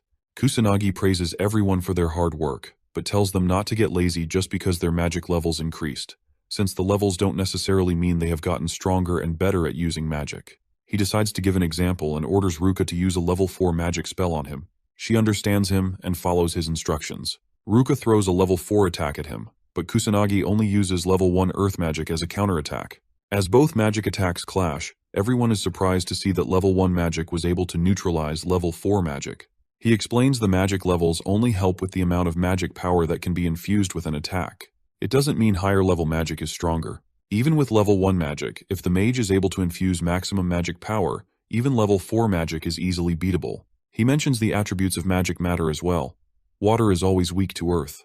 He orders everyone to avoid getting trapped by the idea of levels. He explains they need to understand magic power and master the spells they have. If they follow his instructions, they can become stronger. Everyone listens carefully as Kusanagi reveals they shouldn't forget about their partners either, since combined powers can become even stronger. They all yell out as they become motivated, but out of nowhere, the fatty appears again and feels pity for them. Shidu asks why he's here for no reason. Shu thinks no calamity is happening anytime soon, so he's bored. Shidu advises him to clear out a few monsters if he's not planning on training, but Sho rejects the idea as it is too much work for him. He leaves all of it on the police department while smiling wickedly. Kusanagi's friends become annoyed, but he feels nothing. Shu hopes the calamity arrives quickly as the sky starts turning red. Yuika notices it first and points out something is wrong. Shu realizes it really is the calamity and gets fired up. He reminds everyone that the squad that is able to defeat the boss first is going to be chosen as the leader of the special unit. He announces the beginning of his challenge. Kusanagi's squad becomes fired up as they are determined not to lose to an ugly fatso like Sho. Fatty and his men start using the equipment to fly away with their wind magic. He becomes cocky and calls everyone a loser as he leaves. Yuika calls him unfair, but Kusanagi reminds her that they can do the same as well. He orders everyone to properly prepare and put on their headsets. As the whole team starts flying, Kusanagi reminds them that it's their first fight as a squad, so they need to remain cautious. They all start moving. Shu leaves behind a car driving on a road. He calls it slow and laughs. Katsuragi calls him fast, and Yuika doesn't understand how the fatso can move this quickly with such a huge body. Kusanagi believes it's because they are all good at wine magic, so it's going to be tough for his squad to keep up. He knows he can easily overtake them, but doesn't want to destroy the purpose of being in a team. He decides not to rush since the citizens look completely fine. Shu starts making fun of them and mocks them for calling themselves a special squad since they can't even overtake him. He keeps calling them losers. Yuika notices his expressions and assumes he is mocking them, even though she can't hear his words. The fatty finds a few people and announces he is here. He warns them about the calamity and starts killing a few monsters with his teammates. They all shoot wind magic and kill a beast. The civilians try to find a safe spot and ask the fatso for help, but he ignores them completely and keeps shooting wind magic towards the monsters. As the civilians are about to get caught up in his wind magic, the protagonist appears and shields them with his barrier. He asks the fatso what he's trying to do with a cold, terrifying expression. The noble brat and his men become so scared they almost piss their pants. He tries to understand what's happening as he can't even move his arm. Kusanagi's squad appears and confirms if the civilians are holding on fine. Yuika questions what the fatso just tried to pull off. She becomes angry and orders him not to drag ordinary people into a fight. Shu and his teammates are finally able to move again. He wonders if Kusanagi did something to his body. He brushes it off and believes it was nothing. Fatso calls it their fault for getting in the way of a mage noble like him. Yuika becomes irritated and orders him to repeat that. He uses his wind magic and starts flying off with his buddies while leaving the safety of commoners to Kusanagi. He is determined to defeat the boss. As the fatty leaves, Kusanagi observes him and is confident he could easily destroy the fatso in mere seconds. But he doesn't want to make it look like he is afraid of a stupid challenge. He suddenly realizes this might be a good opportunity for something. Kusanagi orders his squad to defeat the monsters while he protects the citizens from any kind of harm. Shido wonders if he is confident about the challenge since it sounds hard to protect so many civilians all alone. Kusanagi assures him he's confident since he is the leader of their special unit. Shido believes his words and thinks his question was stupid. Yuika motivates everyone to start defeating the monsters as they already rely on the protagonist so much. Everyone agrees with her, so our boy orders them all to start moving and win for him. They all move forward using their wind magic and start fighting the monsters. Yuika uses level 3 magic spells to destroy some strong monsters. She remembers being scared when faced with a similar situation before, but now she is surprised by her own capabilities as she can easily defeat demon soldiers. Yuika has finally gotten stronger. Kusanagi senses the magic energy around him and finds out both humans and monsters are mixed in, and many civilians are still stuck in a dangerous situation. He is aware of the situation's difficulty but believes he can take care of it because he is Kusanagi Minato. He moves forward with his wind magic to save everyone. Shu and his men keep blasting wind magic while ignoring the civilians. Ruka and the others maintain their formation and remain determined not to fall behind the fatso. Yuika starts sensing a weird magic energy out of nowhere. She looks back and finds a demon appearing behind her. The delusional fatty doesn't hesitate for even a second and runs towards the demon to stop the calamity and win his stupid challenge. He decides to use his level 4 magic for it. His men try to stop the fatso as level 4 magic is not even going to scratch an opponent like the demon. Shu doesn't listen and believes they don't know anything because they have never fought a demon before in their lives. He is confident he will definitely win this battle since he is a noble mage. Fatty launches a level 4 wind attack, but the demon pulls out his level 4 fire magic in response and completely destroys the fatty's pathetic attack. Shu finds it hard to believe he was overpowered just like that. As the fire attack almost hits him, he starts running with his lackeys. Some civilians get caught up in it. They scream for help, but Shu ignores them and keeps running to save himself. Kusanagi appears and uses earth magic to stop it. His squad joins in, and they all defend the civilians from the fire attack. Kusanagi smiles and praises them for it. Yuika approaches the fatty. He is relieved he didn't die. With a cold expression, she questions why he just ignored the citizens and only saved his own life. He calls it their fault for not running away to safety. He believes they don't deserve to live if they are going to slow down a magic noble like him. Yuika becomes so angry hearing his stupid words, she is unable to control herself anymore, so she smacks his face as hard as she can. The fatty goes flying away after such a slap. She calls him prideless and pathetic for a magic noble. Shu questions why she slapped a nobleman like him.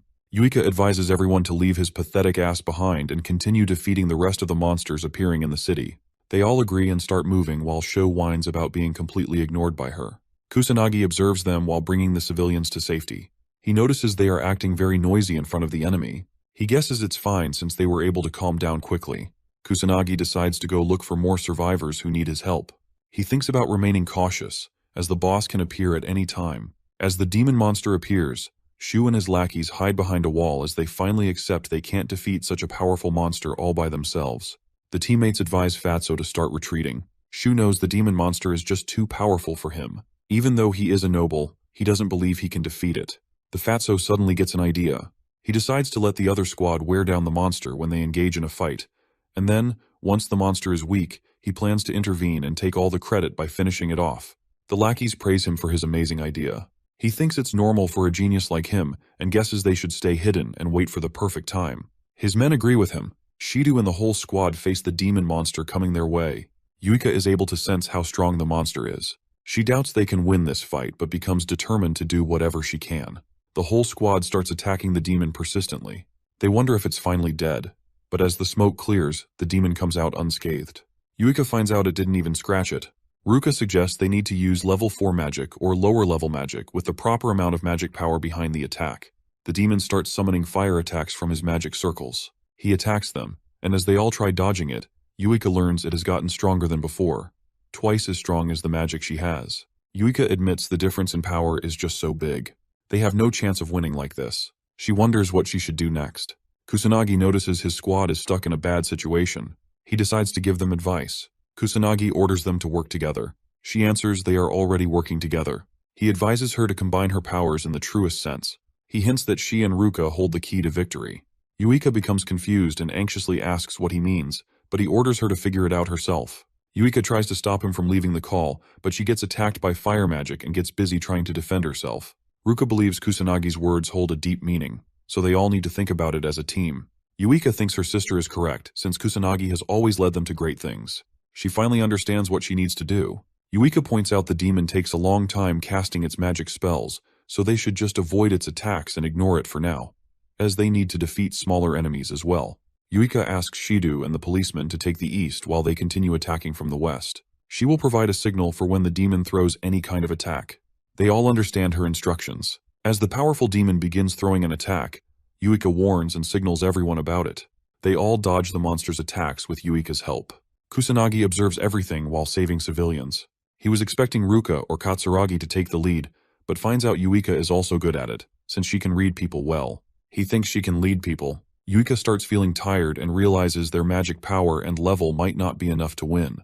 She wonders what she needs to do now. Yuika tries to recall Kusanagi's words and suddenly understands she misunderstood everything. She doubts such a ridiculous method is going to save them, but she left behind her common sense a long time ago, so she decides to give it a try. She knows it is a do-or-die situation.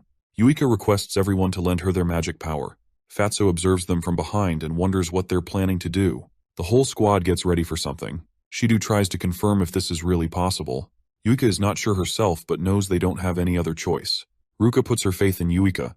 Katsuragi and Sanada decide to give it their all too, as they can just think of something else if this plan fails. The demon raises its arm and produces a level 5 fire magic blazing pillar. A huge wave of fire starts falling down on Kusanagi's squad. Fatso and his men call the squad useless losers, but his lackeys ask him to look at what's happening. He is surprised to see the whole squad moving forward towards the demon. Sanada unleashes her level 3 sacred healing magic to heal all the members of the squad. Kusanagi calls it a brilliant plan, since it is hard to dodge a level 5 spell. With this, Sanada can heal everyone from all the damage they are going to deal with, which is very smart. Yuika and Ruka stand together against the beast and charge their attacks. They release the water magic. Kusanagi is glad they finally understood. If they can't defeat it with their individual capabilities, they can combine their powers to achieve victory. He smiles and calls it a grand magic spell burst stream as a huge wave of water completely destroys the demon in one go. As the smoke clears, Shido is surprised to learn the Mizuha sisters were capable of casting a level 6 spell together. Katsuragi points towards the demon. They are shocked to see it is still holding on to its pathetic life. Shu and his men see the opportunity and try finishing it off so they can claim victory. Kusanagi stops them using his drain tentacles. The Fatso doesn't understand what's happening with him, as all his mana gets depleted. He loses all his strength instantly. Kusanagi appears from behind and takes back his magic tentacles. He feels a bit annoyed by their behavior. The demon finally fades away. Katsuragi and the others are relieved. Shido thinks it was probably about to die after taking such an attack. As the calamity finally ends, the sky turns back to normal. The whole squad is happy to see they finally won. Sanada praises the Mizuha sisters and thanks them. Ruka and Yuika lose consciousness and fall down. Katsuragi becomes concerned and asks what's wrong. They are both unable to move at all since they used up all their magic. Yuika tells her sister they actually won. Ruka agrees with her and feels relieved. Kusanagi praises his team for their efforts, smiles, and confirms they were the ones who stopped the calamity. He labels it as their first real mission, and is happy they showed their true worth and didn't disappoint him. Even though they fought for the first time like this, he believes his squad is going to keep growing stronger. He praises Yuika for her amazing growth so far and points out she gave excellent commands during the calamity. She even understood what he meant by grand magic, and he wonders if she already knew about this technique. Yuika confidently answers she didn't, and she learns it is called grand magic. He is surprised to learn she didn't know this, and doesn't understand how she pulled it off without even knowing. She thanks him for giving such an amazing hint, and shares that the rest was just her gut feeling. Kusanagi is shocked as he realizes he was wrong about Yuika. He guesses she might be way more special than he initially expected. Kusanagi ends the questioning and points out she succeeded on the spot, which is very incredible. He believes the harmony and compatibility between her and Ruka also played a huge role in it. He notices the watch and tells everyone it is finally time for something important. Kusanagi grabs the remote and turns on the TV. Some special members of the police department, including Shido, are involved in a conference. One of them speaks up and explains they created the Special Mage Team, also known as SMT, to prepare against the growing number of calamities and demon monsters. The news reporter questions why they chose a student who was involved in the calamity at the academy as the squad's leader, asking if what he's saying is true. Shido steps up to answer this question. He introduces himself as the proxy representing the special squad's leader and confirms the squad leader really is just a student. This is hard for everyone to believe. They are against appointing a minor as a squad leader. Shido defends Kusanagi and explains he has abilities that even surpass the magic nobles. He reminds them that the magic nobles are completely useless and didn't even join them to help. The police were left in a dire situation and had to save the citizens all by themselves. He adds that Kusanagi appeared and saved everyone from the calamity. Shido believes Kusanagi is a savior sent by God, who is going to protect this era from the monsters. Shido doesn't trust anyone else with the leadership role. Kusanagi, while watching this on the TV, becomes a bit embarrassed. He was hoping Shido wouldn't make a huge deal out of him. The important government officials call it absurd and troublesome. They think it's wrong to ignore the magic nobles and establish a squad behind their back. If this happens, the noble mages will lose their jobs. The men admit the noble mages are pretty useless, since they didn't even respond to the calamity. They are aware of the Fuka clan's horrible reputation, and even though some of the clan leaders are not in the country, it is still their job to respond to the calamity, so they are ignoring their own jobs. The police head speaks and shares they place their trust in the noble mages, and they didn't create the special squad to undermine any of the noble families. Someone enters the conference room and tells everyone to step back. It is the ugly fatty and his lackeys. He calls the current leader an incompetent loser and believes a magic noble like him deserves to be the real leader.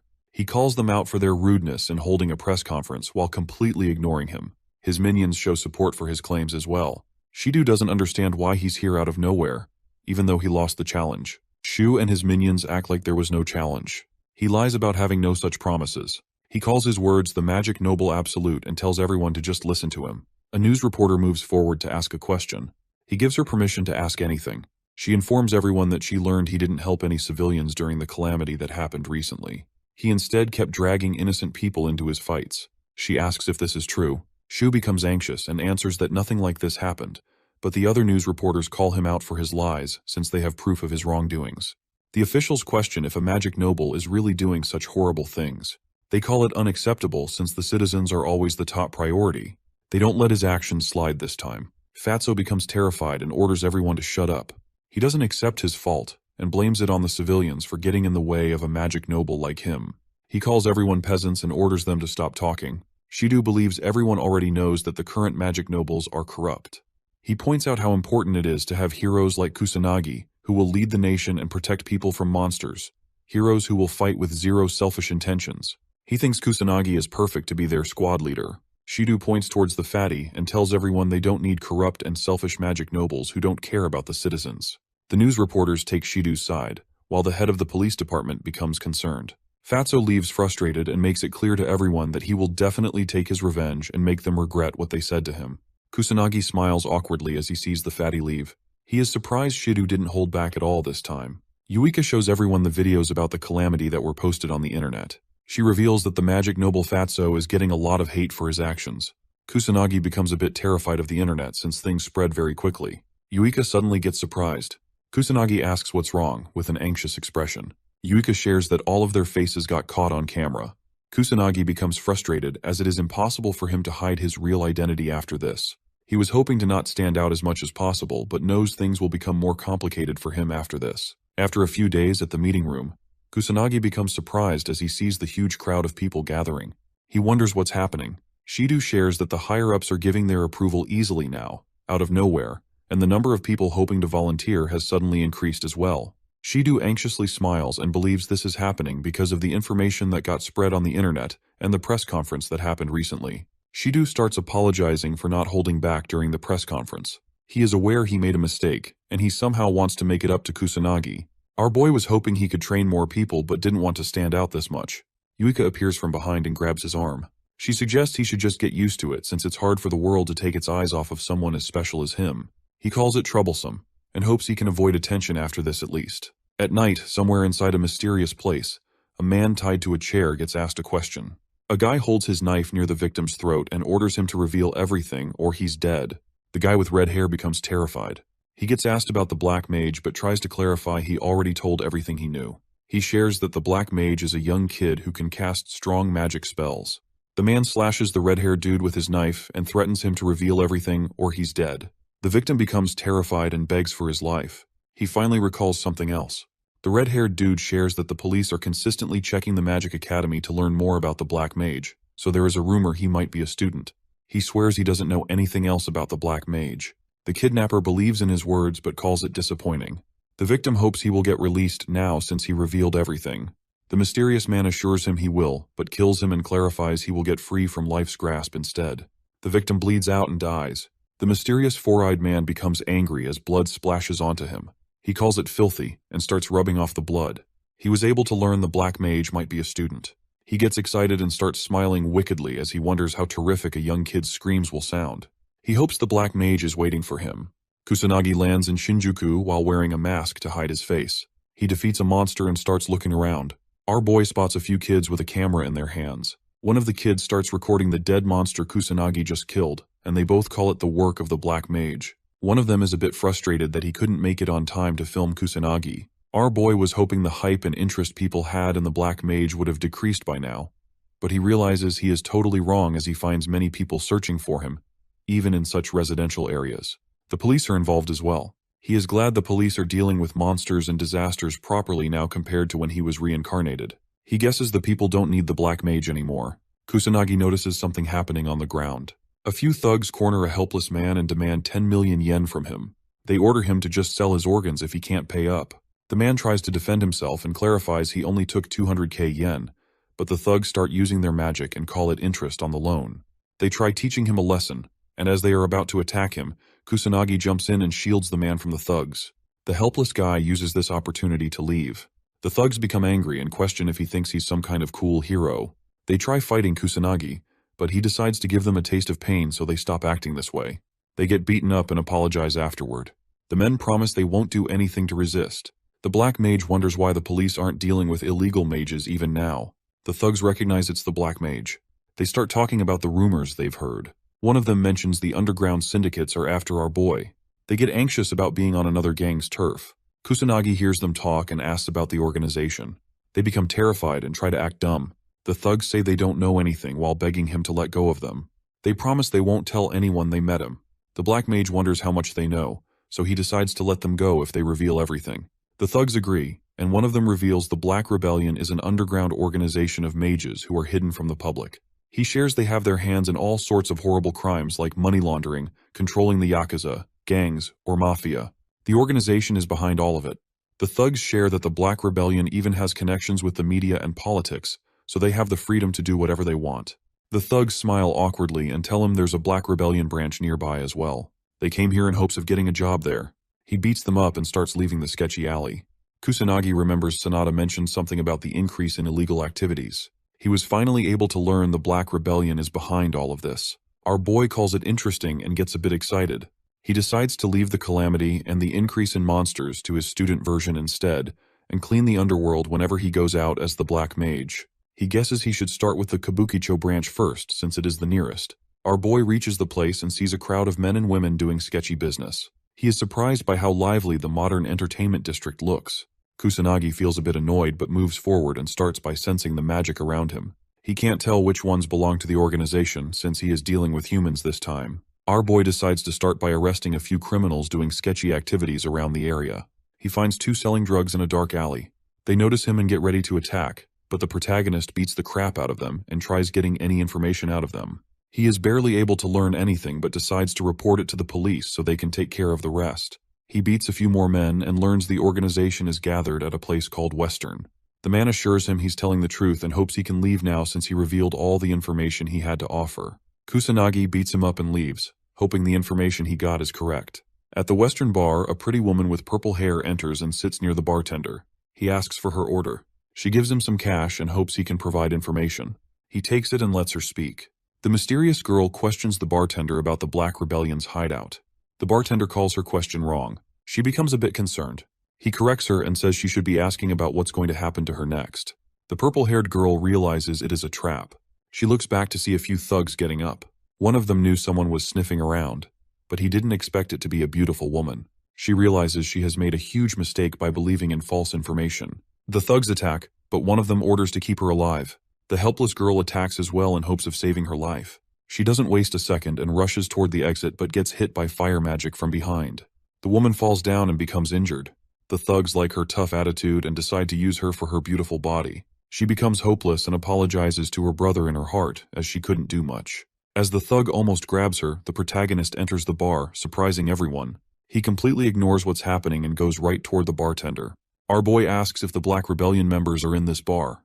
A thug approaches him from behind and questions if the protagonist is aware of the situation he's in right now. He tries to attack while throwing insults but gets punched in the face by our boy. The thug goes flying away and hits the club's wall. He struggles to get up and loses consciousness. The other thugs and the girl are all left speechless, their jaws completely dropped. The purple-haired woman knows no normal human can hit someone this hard. She doesn't understand how he did it. The girl wonders if he used some sort of magic, but she didn't see him enchanting anything either. She wonders who he is. Kusanagi is glad the intel wasn't completely useless, as he was able to find many low-level mage thugs in the Western Club. He calls the Black Rebellion thugs pathetic scums for ganging up on a woman, continuing to insult them. The thugs become terrified but try to stay calm, as they still have the number advantage. One of them orders everyone to gang up on the protagonist since he is completely alone, believing they can win if they all attack together. The thugs start throwing multiple fire attacks, but our boy tries to hold back and just dodge. The purple-haired woman doubts he can win since the numbers have a huge advantage, especially since they are fighting indoors. She assumes he can't cast any strong spells, which means there's no chance he will win. The girl shouts and warns the protagonist to just run away. As he is about to get attacked, the protagonist loses his patience and dodges everything swiftly to get closer to the thugs. He approaches them and starts throwing hands. Our boy beats the crap out of them one by one and knocks everyone out in mere seconds. The purple-haired woman is left speechless. She couldn't keep up with whatever happened because the boy moved extremely fast. She wonders if he used some kind of magic. The thug starts crying and questions who he even is. He demands answers, so Kusanagi answers that he is the Black Mage, the man who is going to destroy the Black Rebellion gang. He knocks out the last guy as well and walks toward the girl. She is still surprised by how fast he destroyed everyone and wonders if he's some kind of elite or legendary mage. Kusanagi comes closer, and she's able to learn he looks like a high school student. She calls his eyes striking. He becomes a bit worried and asks if she's okay. He finds out she is not injured. With a confused expression, the girl assures him she is okay. He walks toward the bartender hiding behind the table. Kusanagi demands information about the Black Rebellion, but the bartender rejects his request because he is afraid they will hunt him down if he reveals anything. Our boy lands a strong punch and destroys the table to scare the bartender. He demands information again and makes it clear this is the last chance he is giving. The bartender becomes terrified and decides to reveal everything to save himself from Kusanagi. He shares that the Black Rebellion's base is actually in Tokyo, with branches everywhere, even beyond Kabukicho. He has heard the head of the Kabukicho branch is not a person anyone should mess with. The leader of the gang is a mage, and he holds a lot of influence in the underworld. Some people even say he is controlling Japan from the background. Kusanagi asks about the branch, but the bartender swears he doesn't know anything about it. He explains that low-level guys like him just get crappy jobs and don't know anything about the branch location. The protagonist is a bit disappointed, as he's back to zero again. He decides to find more illegal mages to gather information about the branch. As he's about to leave, the woman stops him and shows her gratitude since he saved her life. She doesn't know what kind of unimaginable things she would have gone through if he hadn't been there. He assures her not to worry, as he was just passing by. He believes it is her own fault for putting herself in such a dangerous situation, since she got involved herself. She calls him harsh, and he says she is correct but shares he's only harsh on adults. The woman assumes he's planning to search for the Black Rebellion. She is curious and questions what he's aiming to do once he finally finds the gang. With a cold expression, He answers that he will destroy it. She is a bit shocked to see how serious he is. She learns he wants to destroy the gang completely, but doubts he can do it all by himself, even if he is strong. She knows she can't do it alone either, so she decides to make a request. The woman asks our boy if he wants to join her. She confidently shares that she is a detective with more access to valuable information and holds many connections as well. She is aware she doesn't have the kind of strength he holds. The woman is a bit shocked to learn the Black Mage is a lot more powerful than whatever she heard from the rumors. She believes she can achieve her goals as well if she can somehow team up with him. Kusanagi understands it, and questions if she is demanding his strength in exchange for her valuable information. The woman calls him correct, and believes it is the perfect partnership. She moves her hand forward and requests his cooperation. He is aware that he is in dire need of some intel, but contemplates whether she is worth trusting. He guesses it's fine, as he can always just ghost her if things don't go according to plan. He agrees to it and shakes her hand as he decides to team up with the woman. She seals the deal and introduces herself as Leona. Our boy just shares that he is a black mage. She calls it hard and wonders why he doesn't have a shorter name. He gives the girl permission to call him whatever she wants, so she decides to go with Chrono. He agrees on Chrono. He questions why the thugs were after her. She shares that her aim was to somehow find the Black Rebellion's hideout. He calls her stupid for being so careless. She thinks they're both in the same boat, but he lets her know he can protect himself properly. She admits she has many weaknesses, but she didn't see any other choice since nobody dares to go against the Black Rebellion. Leona explains that these days the rogue mages are doing whatever they want in Kabukicho without any consequences, since the police are too busy dealing with the calamities. Kusanagi remembers that Sanada explained this earlier. He learns she is in a tough situation. Leona tries to keep herself calm and reveals her younger brother was attacked by the rogue mages. Ever since their parents died, she had to take care of her brother all by herself. She worked really hard to provide a nice life for her little brother. She's aware she couldn't offer him any time and attention, which would have probably made him lonely, but her little brother never complained about it once. She remembers one day a few burglars broke into their house out of nowhere. Unfortunately, her brother saw the criminals, so they tried to take his life. Her expression changes. He asks if her brother survived. She shares he was injured and hasn't regained consciousness ever since that day. He knows even sacred magic is not enough to wake someone up from a coma. She becomes frustrated and tells him the doctors have no idea when he might wake up. Her brother is only 9 years old. She believes he deserved a normal life. Leona remembers the guys behind all of this were Black Rebellion lackeys. She was able to find and arrest all of them, but she's not going to be satisfied until the whole gang is destroyed. He asks if her aim is just revenge, but she calls him wrong and determinedly shares that she wants to correct things so no one has to go through the same thing she did. She's aware she doesn't have the strength to do it, but she believes he can definitely stand against the Black Rebellion gang. Kusanagi guesses her story is true, but wonders if she brought the whole thing up to stop him from betraying her in the future. He calls her a tough woman for her actions but smiles, as he is into desperate women. He warns her not to drag him down, but she assures him she has already located many potential hideouts, so he shouldn't underestimate her information network. She just has too many on the list and thinks they might even be Yakuza or the Mafia. That's the reason she was trying to move forward with caution. He demands the information about the hideout locations. She asks about his plan. The boy answers he will just go pay a visit. She warns him about how dangerous it is and doubts he can avoid getting killed, even if he holds a lot of strength. He assures her it is completely fine since he is the legendary Black Mage. She decides to give him the information, but tells him she will go check with him. He warns her about the danger, but she's stuck on going even if she gets killed. He questions what her brother will do if she loses her life. She thinks it's fine, as he will get insurance money if she ever dies. He calls money worthless and advises her to never say such a thing again, as family is the most important thing. She doubts he can understand how she feels to be weak since he holds power. She frustratingly shares how horrible it is to live a good life, but still get oppressed by pathetic scums like the gang members. Even when people like her are cornered, they don't have enough power to fight back. She questions why her brother went through such a thing, even though he is completely innocent. She starts crying and goes silent.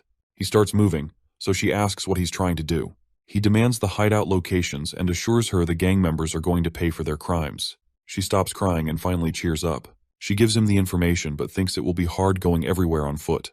He assures her not to worry about it and holds her from the back. Our boy orders her to hold on tight. She starts blushing uncontrollably. In a random building filled with gang members, a man walks toward the window out of curiosity. Another thug asks what's the issue. Suddenly, the window breaks, and Kusanagi lands inside the room with Leona in his hands. He kicks one of the thugs standing beside the window and surprises everyone. The gang of thugs gets shocked as they see one of their members get knocked down. Kusanagi wonders if this is the real Black Rebellion's hideout. Leona tries to calm herself but feels extremely anxious, as she thought she was about to die. The thugs demand answers and question who they are. They grab their weapons and get ready to kill the protagonist. He remains unfazed and observes the Yakuza haven't changed much compared to his previous life. The boss steps forward with a cigar in his hands. He questions who the protagonist is. He answers he is the Black Mage. The boss becomes enraged and orders everyone to attack the protagonist. He advises Leona to stay close. A thug attacks him with a sword, but our boy stands fearless. The thug gets shocked as his sword is sliced in half. He doesn't understand what's happening. A few more thugs approach him from behind and start shooting bullets. Kusanagi pulls out his magic barrier and deflects everything with ease. The thugs feel hopeless as they realize guns and swords are completely useless.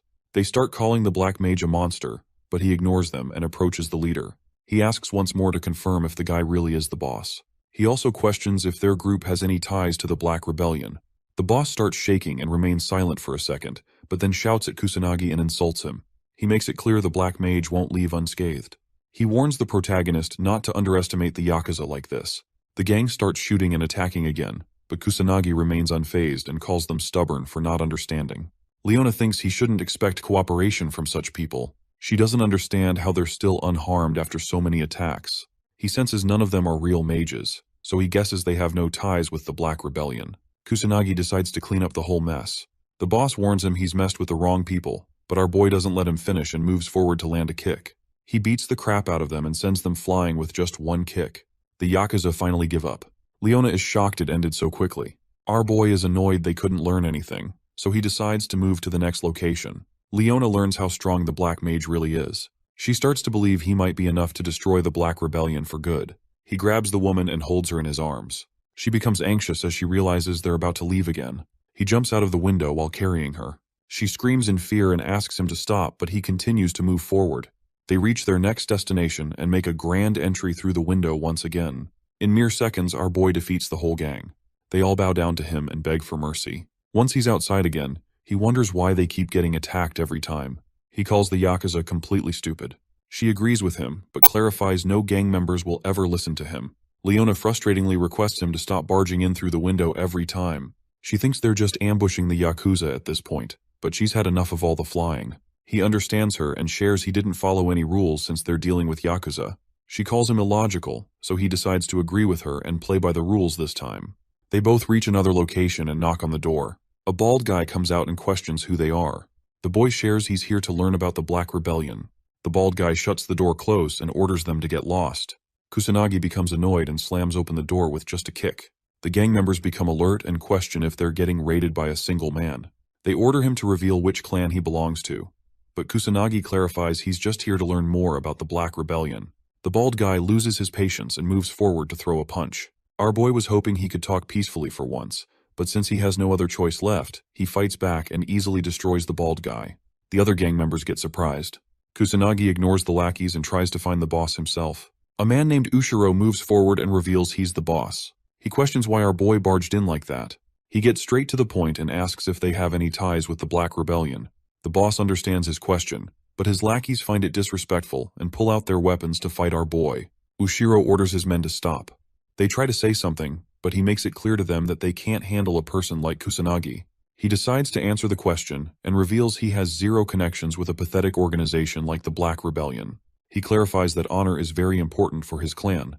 The protagonist asks about their hideout. Ushiro confirms if he will leave once he learns the location. Kusanagi promises he will. Leona and our boy sit face to face with Ushiro. The gang of thugs surrounds both of them. She feels anxious and wonders why she got dragged into such a situation. Ushiro introduces himself again, so Kusanagi also reveals he is Chrono. Leona introduces herself as well. The boss points towards a map and explains the Black Rebellion's hideout is somewhere around where he's pointing. He finishes the conversation and assures them he doesn't know any other details. Kusanagi checks and finds out it matches the one Leona suggested. He realizes they would have eventually found the hideout if they continued searching for it. He finally acknowledges she is a lot more reliable than he expected. The Black Mage asks the old man if he's sure about sharing such information since he belongs to the same industry. Ushiro clarifies he isn't and reveals they are actually enemies. He assures our boy his clan is not so low and pathetic as to go around harming respectable people. Kusanagi wonders why he got attacked at first, but the old man believes he doesn't look respectable since he's going around raiding Yakuza offices. Ushiro tells him his clan has rules and principles, so there's no need to compare them with scums like the Black Rebellion. Kusanagi is amazed to find a Yakuza like Ushiro in this time period. He decides to leave just as promised since he accomplished his goal already. As he's about to go out, Ushiro questions if he's aiming to face the Black Rebellion. He warns our boy that they have influential individuals who control the country on their side, so it won't be easy. Kusanagi grabs the woman and assures the old man he has faced many opponents like that. He flies away with Leona in his hands. The old man observes him from behind and praises his fearless behavior. He believes the kid might be able to take down the Black Rebellion. In a random warehouse, a few men gather to make a deal for a special weapon. One of the lackeys checks its quality and assures his boss it's good. The red-haired guy orders his men to hand over the money. Some mysterious guys in black suits take it, and one of them shakes hands with the red-haired guy as they both make a deal. The guy in the suit calls Japan amazing for being so kind to criminals, and the other guy confirms it really is the best country. As they're both laughing, Kusanagi jumps in through the window with Leona in his hands. The men get shocked, but they all pull out their magic circles and guns without wasting a second. Kusanagi realizes he has finally found the gang he was looking for. He uses magic perception and learns that all the Black Rebellion men are mages, while the Mafia party also has a few mages on its side. Leona hides behind a container and pulls out her phone to record everything. The red-haired dude questions who Kusanagi is. Our boy is tired of hearing the same thing again and again. He answers that he is the Black Mage, and he plans on destroying the Black Rebellion. The men get confused hearing his words. They start laughing uncontrollably as they doubt a kid like him can do anything all by himself. He ignores their laughter and throws a huge fire attack. Some of them get blasted away. He makes it clear that he is determined to take the whole gang down. The men become enraged and start throwing multiple magic attacks without holding back. Our boy effortlessly deflects everything with his barrier. He knows they won't try anything higher than level 2 magic, as it will destroy the warehouse. He thinks about using combative spells, but realizes it will be useless since he's dealing with a huge number of men. The lackeys are surprised to see their attacks had zero effect. The bullets end up being useless as well. They start wondering why he's still unscathed, as they have never seen such magic before. Kusanagi is disappointed. He knows he isn't even using his magic. He finds their panic funny. The guy in the suit suddenly remembers they still have that special weapon he brought earlier.